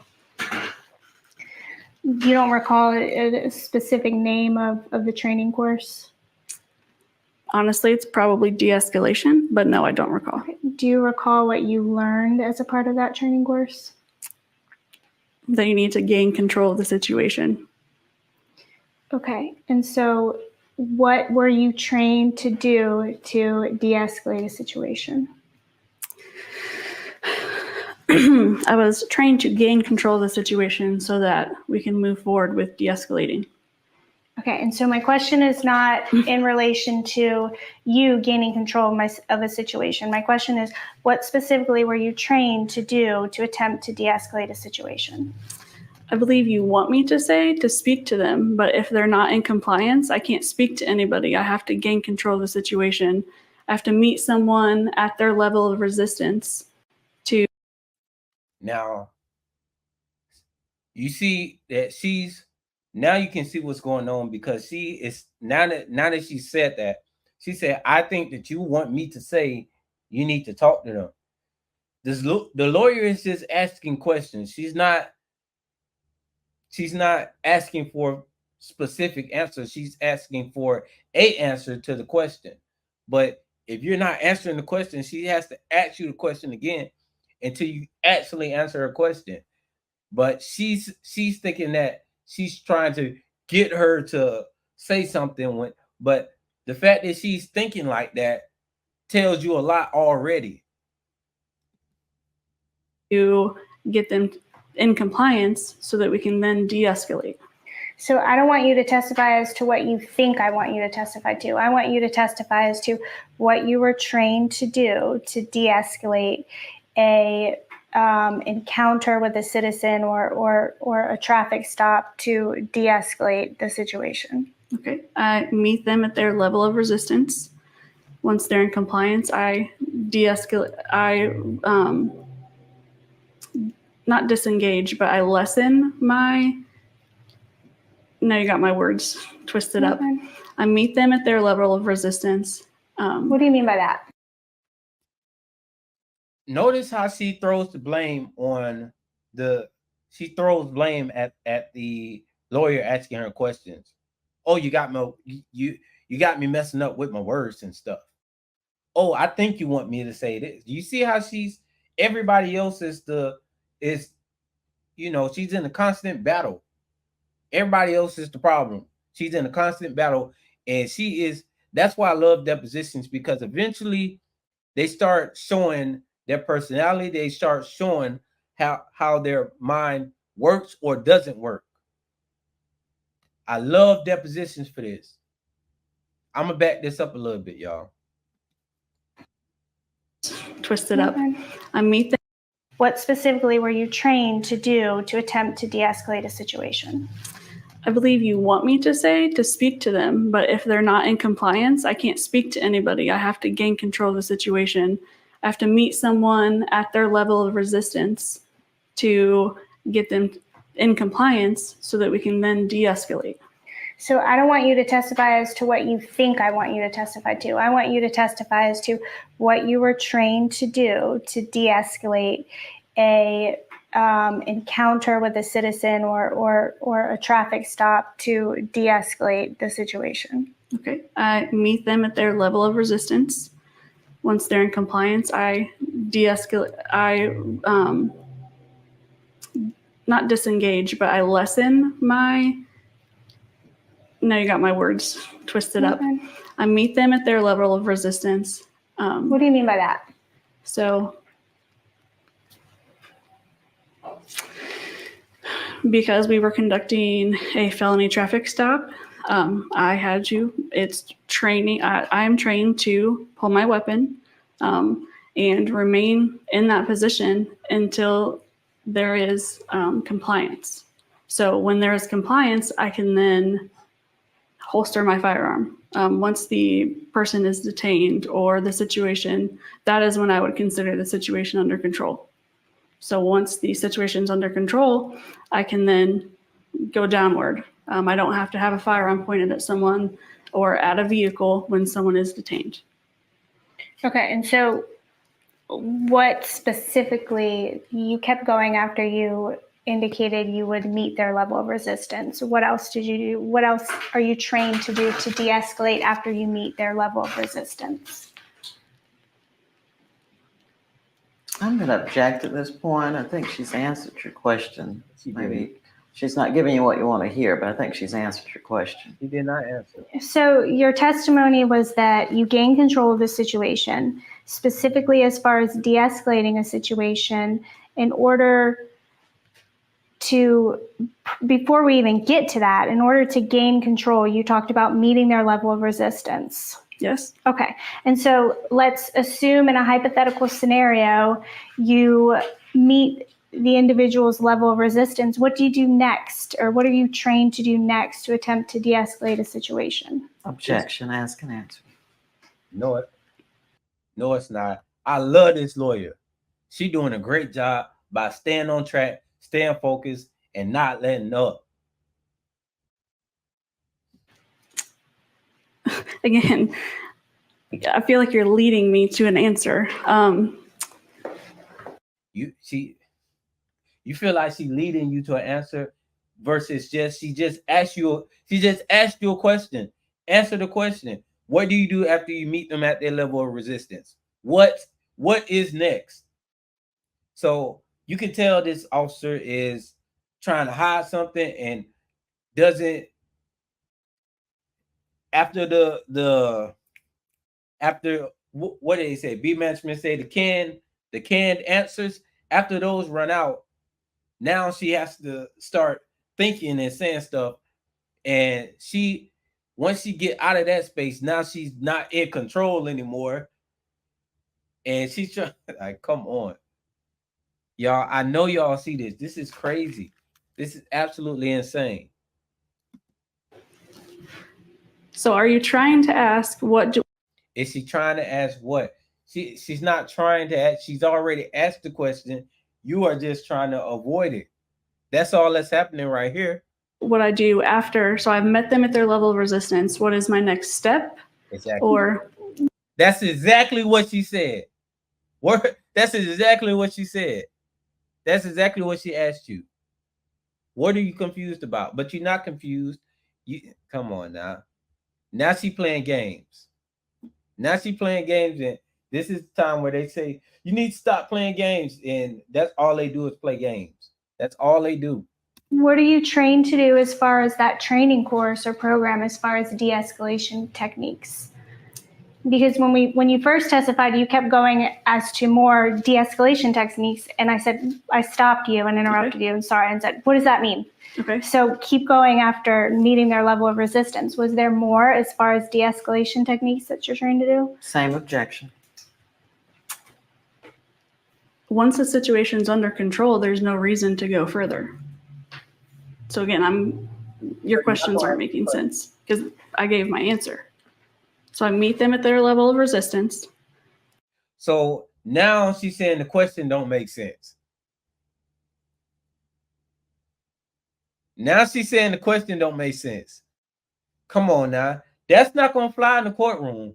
That is not gonna fly in the courtroom. It might fly in the deposition right here, but that's not gonna fly in the courtroom. No way. This lawyer is she's making it so simple. What do you mean she not making sense by the question?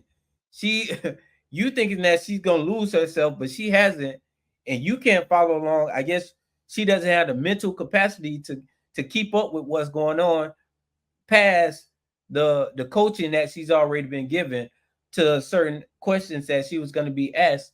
Now the lawyer has thrown her curveballs and she doesn't know how to handle it, because the simple question, the only question that she is needing to answer right now is what is the next step after you meet them at their resistance, as you say. Then what? How do you de-escalate? She's asking you, how do you de-escalate? And the fact that she can't answer the question of how to de-escalate, she doesn't even remember the name of the training for de-escalation. She doesn't remember anything about de-escalation because it's not emphasized on de-escalation. This is why we deal with what we deal with when we're out there dealing with law enforcement, because law enforcement is supposed to be trained in de-escalation, but you can see that her training is, she doesn't remember anything about de-escalation. All she knows is gang control. And that says a lot. And that is why we see what we see when these videos come out. It's because they think like this. If there's compliance, then the situation is de-escalated. Okay, and so by compliance, you mean the individual is detained? Object to the form. It depends on the situation. I'm not trying to ask you tricky questions or misleading questions. I'm just trying to understand. I'm not a police officer, so I'm trying to understand what you're trained to do and de-escalation techniques. And so I love this lawyer. The lawyer is so good, right? This lady, look at the shift of body language. I know I'm stopping it a lot right now, but it's been getting crazy right here. Hold on, but I want y'all to catch every little detail about what's happening right now, because it's a lot. Now, watch her reaction when the lawyer responds to her basically trying to, it seemed like she kind of attacking the lawyer. She didn't threw or tried to flip this on the lawyer several times by saying, "Oh, I think you're trying to lead me to say something that I shouldn't say. Oh, you're getting me to mix up my words. Oh, your questions are not making sense." She keep hitting at the lawyer, and the lawyer response is so beautiful right here. just trying to. Okay, and so by compliance, you mean look how tight she is. The individual is detained. Object to the form. It depends on the situation. I'm not trying to ask you tricky questions or misleading questions. I'm just trying to understand. I'm not Yes, a ma'am. police officer, so I'm trying to understand what you're trained to do and de-escalation techniques. And so Y'all saw that?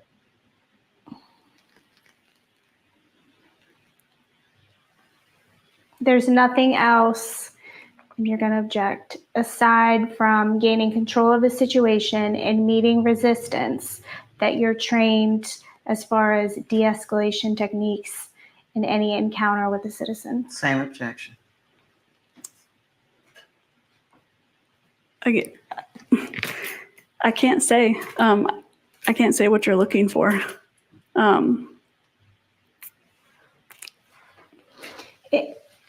It's a yes or no.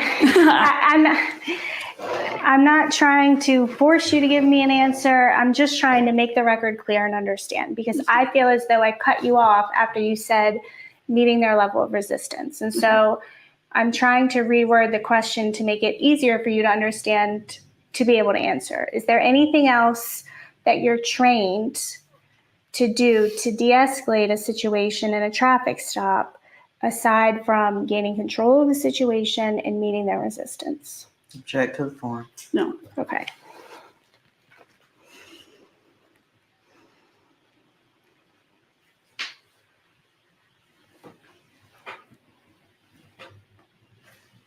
Can we take a break when you get to a stopping point? We can take a break. Okay. Okay, this includes video one. The time is 3:43 p.m.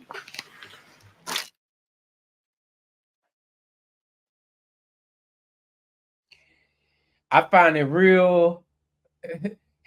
It's real funny that this is the breaking point. We still got more to go, but I find it real funny that this is the point where they decide to take a break and break this off.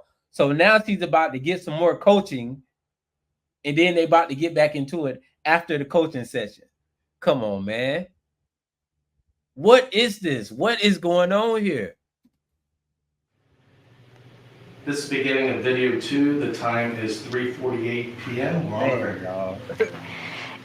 Did Officer Harvey take any steps to de-escalate the situation? Giving loud verbal commands.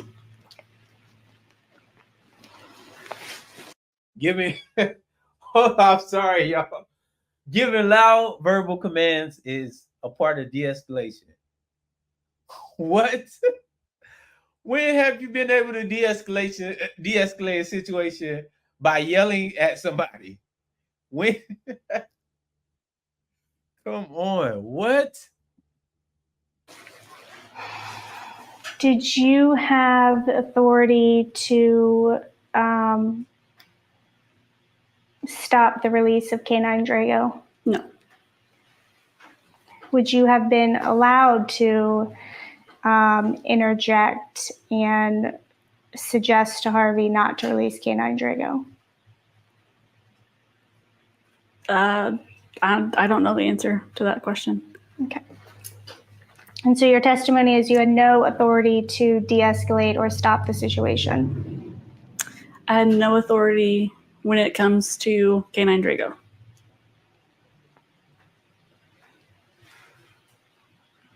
You're the supporting officer on the scene, correct? I'm the backup, yes. Okay, so you're the backup officer on the scene, correct? Yes, ma'am. Okay, and so your testimony is that you had no authority to de-escalate or stop the situation?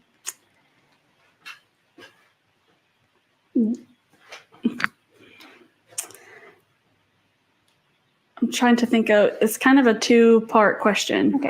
Did you have authority to de-escalate the situation? At that time, no. Did you have authority to stop the situation from occurring? No. Okay. Did you have authority to intervene in the situation? No. Okay. And so your testimony is that as the backup officer, you had no authority to intervene, de-escalate, or stop the situation? As a trainee backup officer, no, I did not. Now she want to throw that in there. Oh, as a trainee. No. You no. What in your position as a training officer would prevent you from de-escalating or intervening in a situation? Object to the form.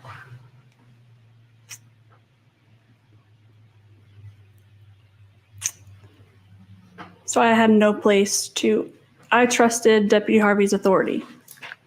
Okay.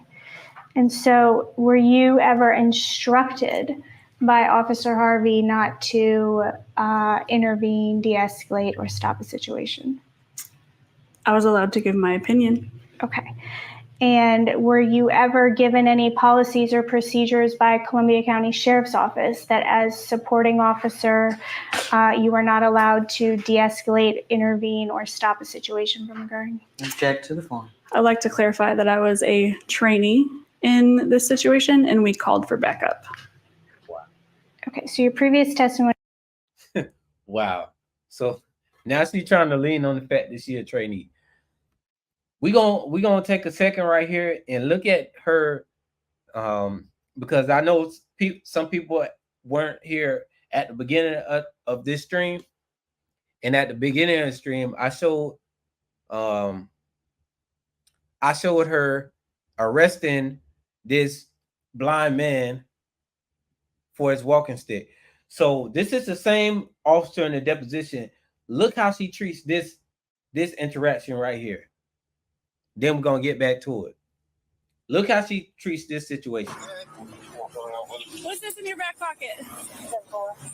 I just saw you walking it. It's a navigational aid. What's the problem? You a tyrant? Shocking body camera video shows deputies arrest a legally blind man walking back from jury duty with a walking stick. What's your name and date of birth?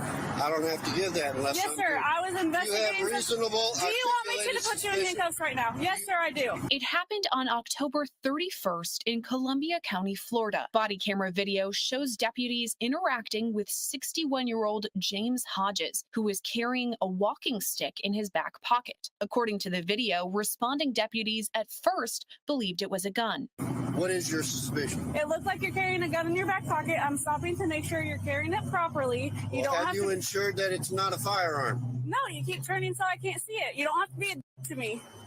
Well, you're being one to me. Video shows Hodges refusing to give out his name, date of birth, or ID card. He then calls for the responding deputy's supervisor. No, sir, I'm doing my job. Am I detained? Yeah, you are. What's your name and date of birth? It does not matter. Yes, sir, it does. Do you have a crime? Would you like me Call to your put you in here? supervisor, He's right please. here.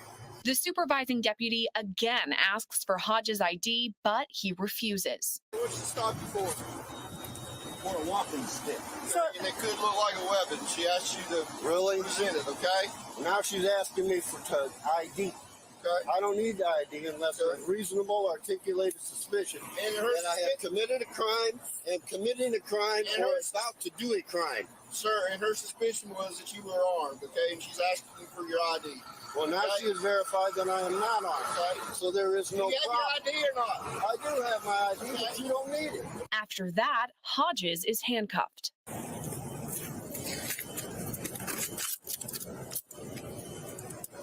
That's when Hodges confirms that he is legally blind and carries the navigational aid to help him when walking. He also tells deputies he was stopped while walking back from jury duty. Sir, are you legally blind? Yes, I am.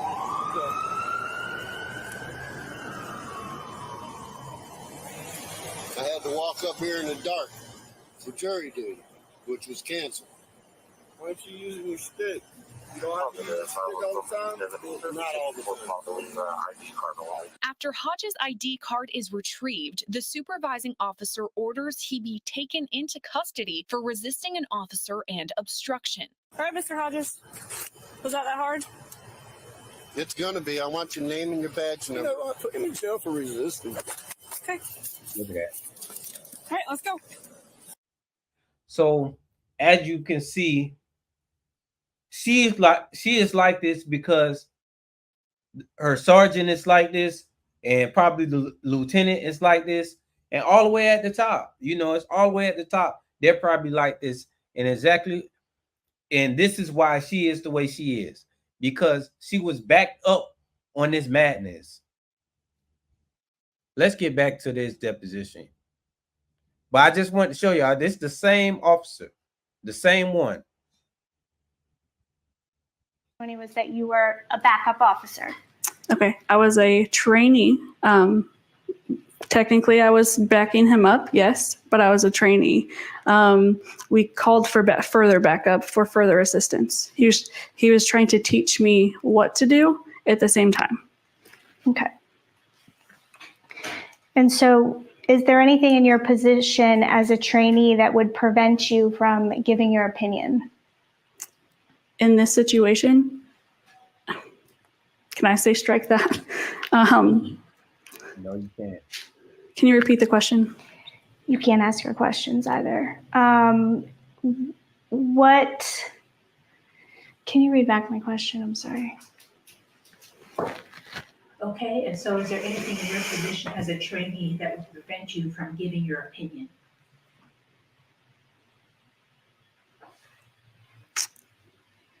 Respect, yes.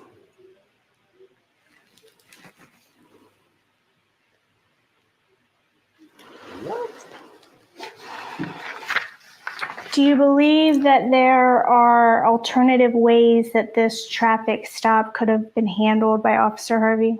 Back to the form. No.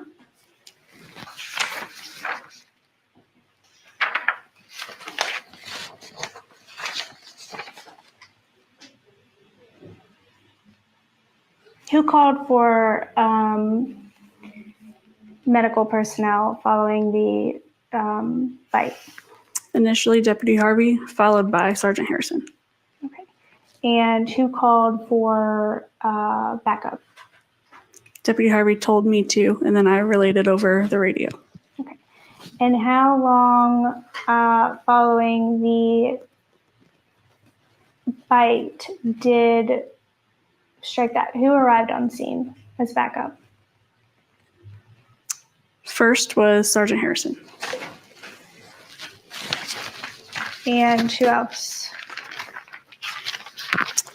Basically all of Bravo shift. I don't recall what order anyone arrived in.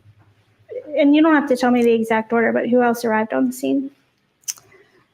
Deputy Nash, Corporal Busby, Corporal Green, Deputy Hadley. Wait, you're going too fast. Sorry. So Sergeant Harrison. Yes, ma'am. Corporal Nash, what's his first name? Just Deputy Nash, James Nash. Okay, who's the next person? And not in any particular okay. order, just who arrived that you can recall. Corporal, at that time it was Corporal Scott Busby. He's now a sergeant.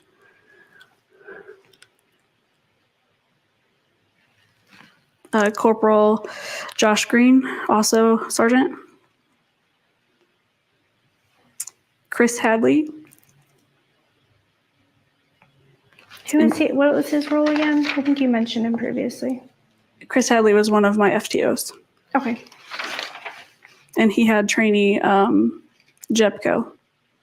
What was the name? Jepko, Jepko. I believe his first name is Logan. Anybody else? Not that I recall. Did you have any communications with Sergeant Harrison? Yes.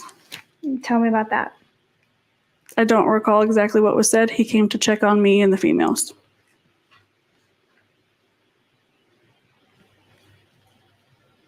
Did you question the other occupants of the vehicle? Yes. Did you take a written statement from the occupants of the vehicle? I did. Did you communicate with Corporal Nash or Sergeant Nash regarding the following his arrival on scene? It's just Deputy Nash. Deputy Nash. And he was just assisting.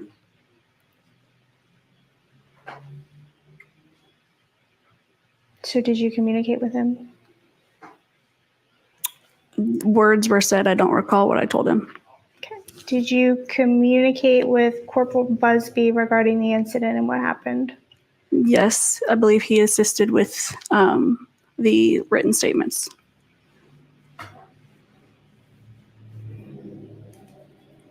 Did you communicate with Corporal Josh Green regarding the incident?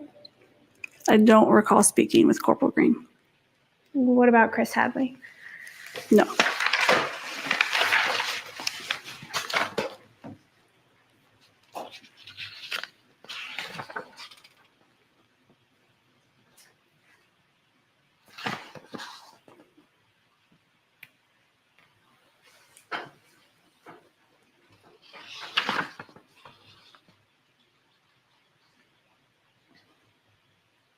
Did you give any verbal commands to Mr. Bowman? No, Why? because that would have been confusing. Deputy Harvey was already giving verbal commands.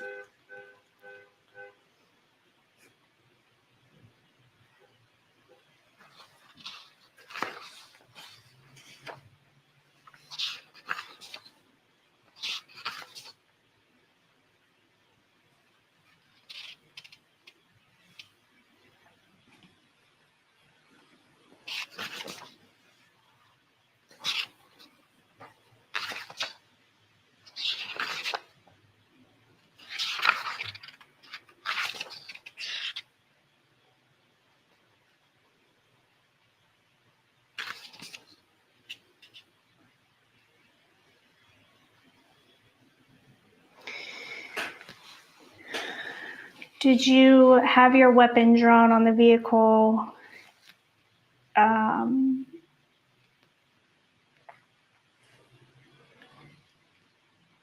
until Mr. Bowman was detained? At any point, did you holster your weapon? Yes. When? When I began interacting with the females.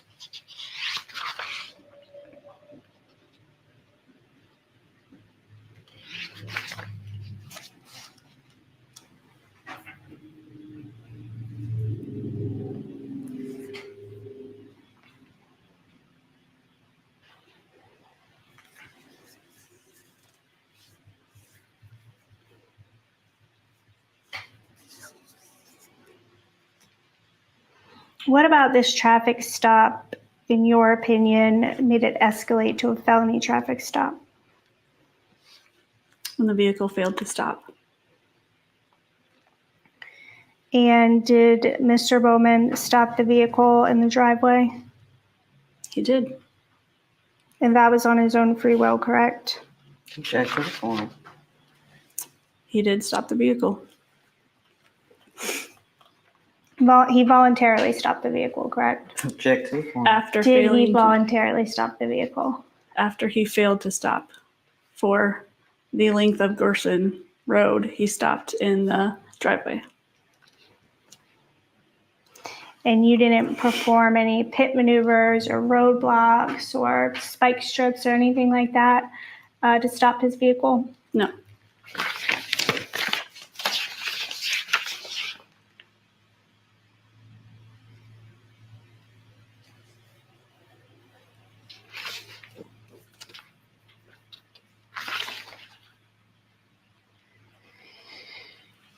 Were you trained on the position to hold your firearm? In which occasion? And I guess pointing it at individuals. So yes, I was trained. I did complete firearms training. Okay. And so how are you trained to hold your weapon when pointed at an individual or individuals? Occupants of a vehicle. Like, are you looking for a name? I'm not sure. I don't know the name of the stance. Okay, can you describe it for me?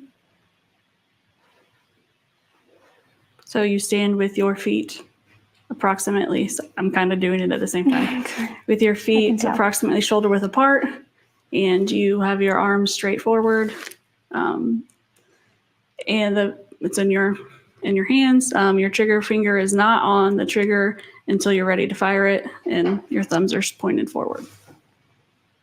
Okay, and at what level of your body do you hold the firearm? Are you trained to hold the firearm? So if I'm going straight, like up chest, between my chest and eye level, Did you ever come into close contact with Mr. Bowman Not during the traffic stop. at any point after the traffic stop? Did you come into close contact with him? I read him implied consent. Wouldn't really consider it close contact though. Okay, about how far away were you from him? I was in the same room as him to read implied consent at the hospital. Okay.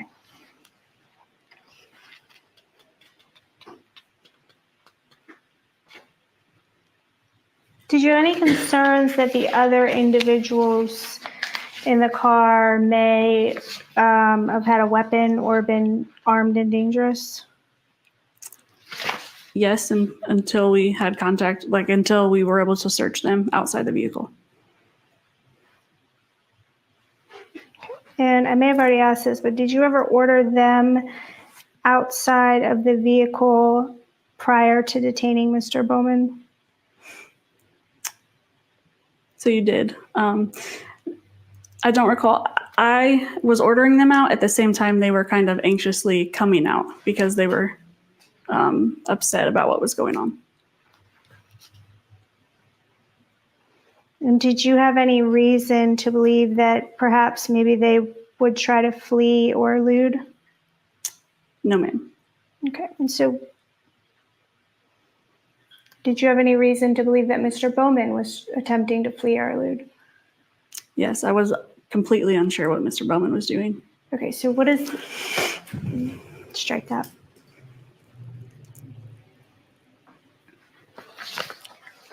I know we just took a break, but can we take another quick break? Let me go through my Absolutely. notes and make sure I don't have anything else. Okay, time off the record, 4:03 p.m.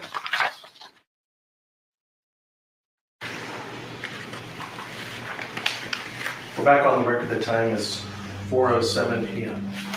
Okay, so on October 23 of, strike that. What month again did you begin employment with Columbia County Sheriff's Office? August.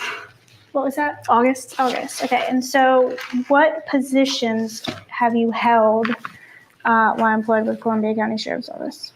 Deputy Sheriff. Okay, and so following were you considered a deputy sheriff where you're going through the 3-phase training program?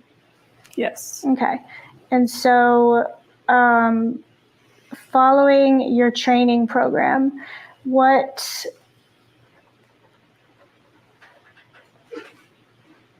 shift did you cover?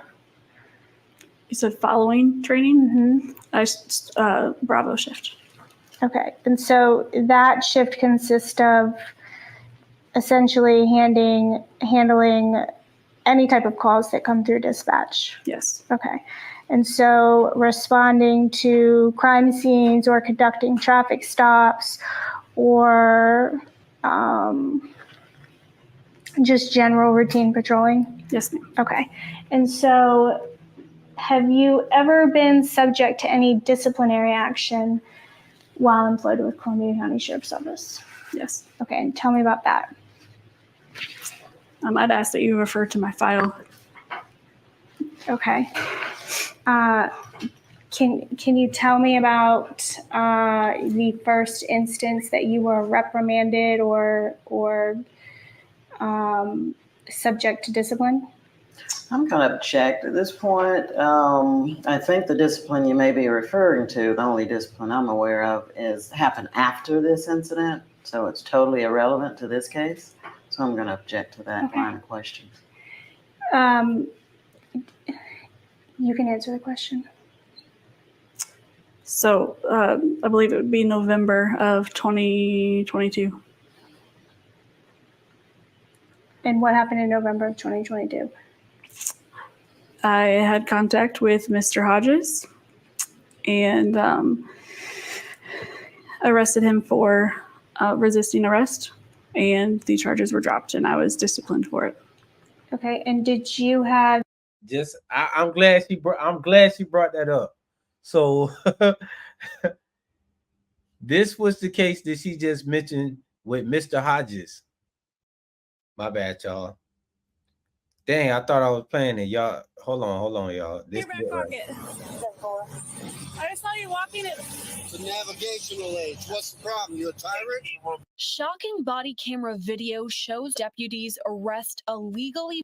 What's your name and date of birth? I don't have to give that unless Yes, I'm sir. doing- I was investigating. You have reasonable. Do you want me to articulated put you in suspicion. handcuffs right now? Yes, sir, I do. It happened on October. The supervising officer taken into custody for resisting an officer and obstruction. All right, Mr. Hodges. Was that hard? It's gonna be. I want your name and your badge number. I put him in jail for resisting. Okay. All right, let's go. So that's what she did. For A 2022. and what happened in November of 2022? I had contact with Mr. Hodges and arrested him for resisting arrest, and the charges were dropped, and I was disciplined for it. Okay, and did you have a supervisor that assisted you on the scene? Yes. Who was that? Sergeant Harrison. And what was your reprimand or discipline as a result of that? I received, are you asking what it was? Mm-hmm. I received 3 days unpaid leave. She received 3 days paid leave to violate a man's right, throw him in jail for absolutely nothing, except not her mindset was gain control, and this man wouldn't just let her gain control by giving up his rights and just, just laying down when he don't have to. So for doing that, she received 3 days paid leave. So she just was off. She just got off and was paid to chill at home for violating the citizen's rights and possibly ruining somebody's life. That was her punishment. That was her punishment, and that's why you can tell she hasn't learned her lesson. Okay. Were you demoted in any way or given a different shift? No. Okay. Prior to November 2022, were you ever disciplined or reprimanded by the Columbia County Sheriff's Office? So I have driving incidents on my file, but I think that's separate than the kind of discipline that you're asking about. Okay, so tell me about the driving incidents that you have in your file. So I hit a mailbox. Trying to remember, they've been a long time ago. Oh yeah, she hit a mailbox. She violated citizens' rights. Possibly opened up the city to civil litigation several times now. And she's still on the force because her superiors are the ones who taught her to act like that.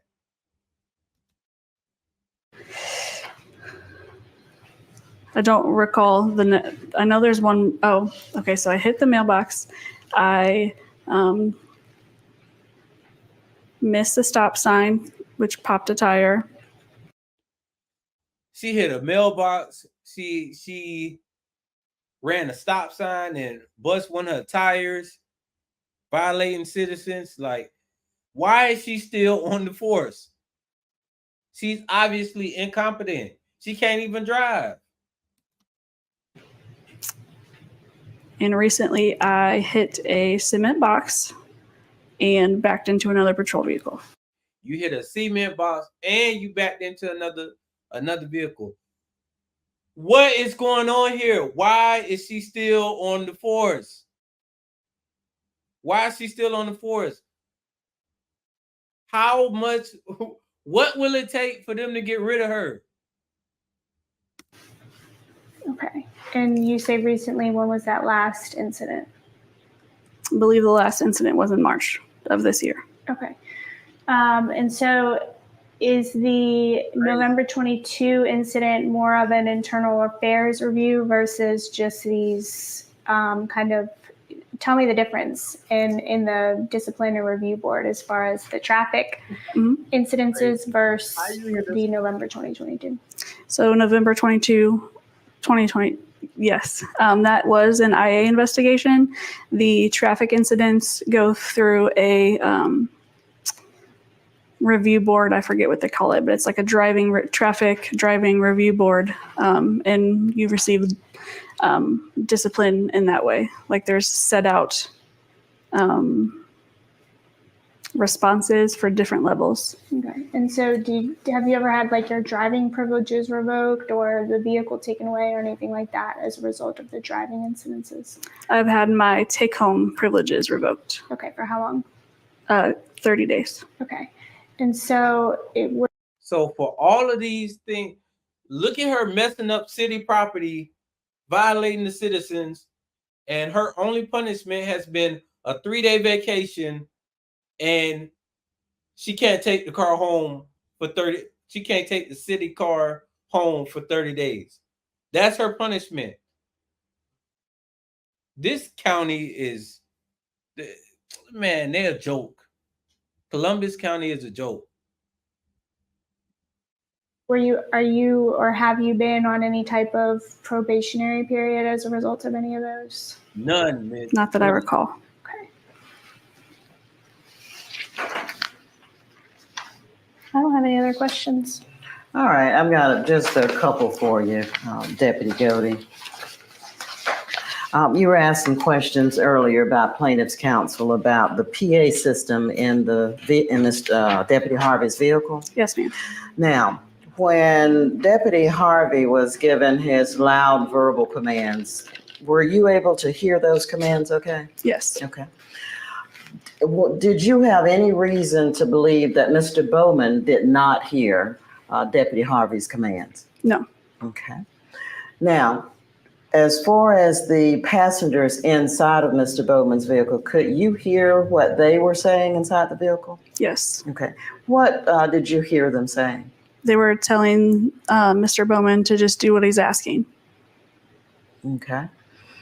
And all of the comments that Mr. Bowman was yelling out at you and Deputy Harvey, were you able to hear what he was saying? Okay. Yes. So in your estimation, was the use of the PA system inside of Deputy Harvey's vehicle necessary? No. Okay. You're asked about the pit maneuver, and just so we're clear on the record, Deputy Harvey did not conduct a pit maneuver. Is that correct? Correct. Okay. And you weren't driving the car, so you couldn't be the one that would engage with a pit maneuver, correct? Correct. All right. I think that's all I've got for you. Thank you.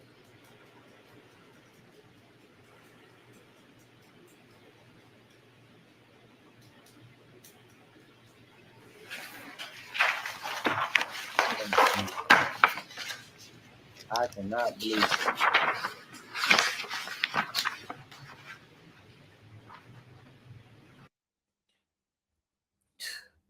All right, y'all. That's gonna be, that's gonna be a wrap for that madness. Coming next on the next stream is going to be the deposition of the other officer that was on the scene. But and just so you know what scene we talking about, I'm gonna go ahead and play it.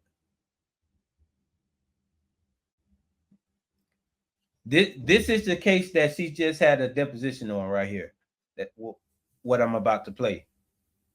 Caught on camera, a traffic stop in Columbia County escalated, ending with a police canine mauling the driver. The incident raising a lot of questions. What they just did, based on their actions, based on the video, based on the reports, they violated every policy that they have.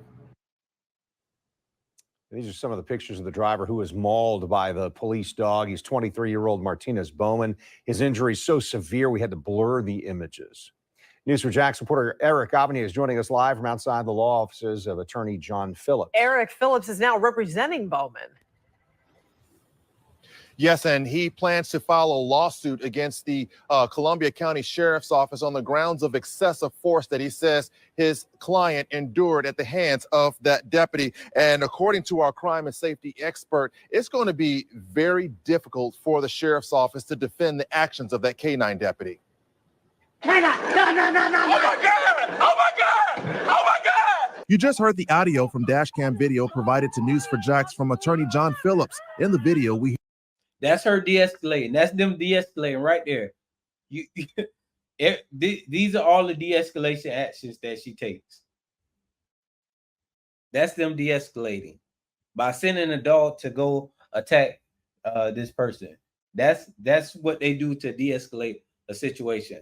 Now that the dog is biting the man and he's screaming for help, that's their version of now the situation is de-escalated because they have control over the situation. hear a Columbia County Sheriff K-9 deputy deploy his dog on 23-year-old Martinez Bowman during a traffic stop over a tail light that was out. Moments prior to the deployment of the dog, Bowman didn't immediately stop, but he did slow down and drove into his driveway, which he says wasn't far from where the deputy got behind him. News4Jax crime and safety expert Ken Jefferson says it's not uncommon for people to do this when they have doubts about the traffic stop or don't feel safe. It's apparent that he's not trying to elude them or trying to get away from them, but there's chatter among the officers saying he's probably going to run or he may run. So now they've got a preconceived notion of what he's going to do. Meaning the deputy is already treating this as a felony stop. Remember, this is about a tail light that was out, an offense that typically results in either a citation or a warning. He stops the car, the officer is giving him commands, and he's having a concern about being shot. The concern comes from the fact that after his car is stopped, deputies get out of their patrol vehicle with their guns drawn as seen in this video. Put your hands out the window! Y'all think remember she testified that she was aiming at the car. What do you think she's aiming at right here? So I definitely felt like I was gonna die. Jefferson says when an officer gives you a command during a traffic stop, you should always follow the commands. But he also says this incident was not treated as a typical stop for a tail light that was out, but rather a felony takedown with their guns drawn and a recorded statement by the deputy saying Bowman may try to run. What made them feel threatened to pull their guns out and try to extract this person out of the car at gunpoint? The deputy yells at Bowman to walk backward towards him. His hands are up, but Bowman was still allegedly facing the deputy when the K-9 was deployed, causing severe injuries to Bowman's leg that required multiple surgeries. The compelling question is, was the K-9 necessary to attack this individual? Was he running away? Doesn't appear to be. Was he aggressive towards the officer? Doesn't appear to be. Now, Jefferson went on to say that based on the video and the offense report that he read, the sheriff's office is going to have to really work hard at trying to restore trust with the community, especially the African-American community in that county. And it's also worth mentioning that Bowman was never charged. So despite everything you saw and everything you heard, he was never charged with a crime in that incident. Now, we did reach out to the Columbia County Sheriff's Office for comment, but they have declined to make any statements because there is a pending lawsuit. Reporting live, Eric Avanier, Channel 4, the local station.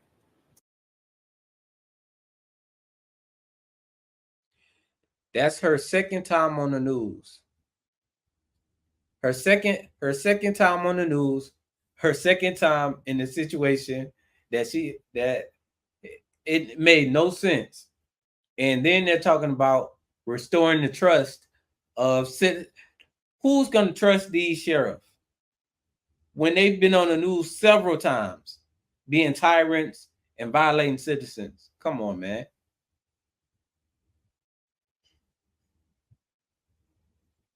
John Eagle, they stopped him for a tail light that was out. I'm not even going to say broken tail light. They stopped him for a tail light that was out. And it turned into that. How incompetent do you have to be to turn a simple citation into a lawsuit that's going to cost the city millions of dollars? That's the type of that's the level of incompetence you're dealing with when it comes to this county and their deputies. She's a repeated offender, and her sergeant that came out with her when she arrested a blind man, he's the one who told her to do it. So this is, man, what is going on in Columbus County? I couldn't imagine living there, man. That and you can tell in that county, it don't matter who you are. It's if you are a citizen, that's all they teach is control in Columbus County. So, you know, it don't matter who you are. They just want control over everybody. You know, whether it's people who look like me, whether it's people who look like them, it don't even matter. It's their whole thing is control over everybody. She testified that she don't remember nothing about her de-escalation training. She don't even remember the name of it. She don't remember one thing that they taught her in that course or whatever training about de-escalation. The only thing that she remembered is that to de-escalate, we gain control, and then that the situation is de-escalated after we gain control. That was her response. And how she gained control in that situation was by pointing her gun directly at. She said she had her gun pointed at the car, but come on now. Why would you point your gun at the car? The lawyer was on her neck the whole entire time about this whole situation. I can't wait to check out the deposition for the other officer that was involved in this case. The one who actually sicked the dog on this man. MGM, she has a serious pattern of corruption. Exactly. No accountability. I should have been letting these comments play, but I was so into what was going on, man. I couldn't believe it, man. Couldn't believe it. All right, y'all. That's gonna be a wrap for this stream, but y'all go ahead and be expecting the next one for the deposition of the other officer that was involved in this case. But man, and also we gotta do the follow up on the Calvin trial, which is the case where this another female officer planted evidence of a DUI into this man's car. She planted evidence in his car, and then she got in her deposition was acting like she kept switching her story up so many times. Before, at one point, she said she didn't even know that she opened the bottle, but then you see the body cam footage of her cracking the seal and pouring the contents out. And then she claimed that, oh, well, the cup had alcohol in it too, but she didn't say nothing about her pouring the cup with the alcohol, so-called alcohol in it. She didn't pour that. She didn't pour out that cup for some reason, but she broke the seal on the bottle and poured that out, and then threw the bottle back in the car. Man, this stuff is getting crazy, man. These cases be so unbelievable. I just don't, man. We gonna be back at it though, y'all. I got y'all covered. Remember, my goal now is to reach 100 memberships. So if you can help me reach that goal of 100 memberships, please do. Once I reach that 100%, that 100 membership mark, I have a lot of big plans for not just the channel, but things that I want to put in place to make real changes. And for me to be able to stand up the way I want to stand up, because I want to stand up knowing that I got the support of at least 100 people behind me. Yeah, I have a channel of 10,000, but that a real support is going to be those memberships. So I believe that's more than possible to reach 100 memberships with 10,000 people. Come on now. But yeah, so with that being said, AWB, I'm out. I appreciate everybody for checking this out with me. It's unbelievable, man. Unbelievable. But y'all be ready for the next stream with the deposition of these tyrannical officers. And I'm not sure if the trial is up yet, but we're going to go ahead and check that out as well. So again, AWB, I'm out. Appreciate y'all, man. Madness, man. Madness.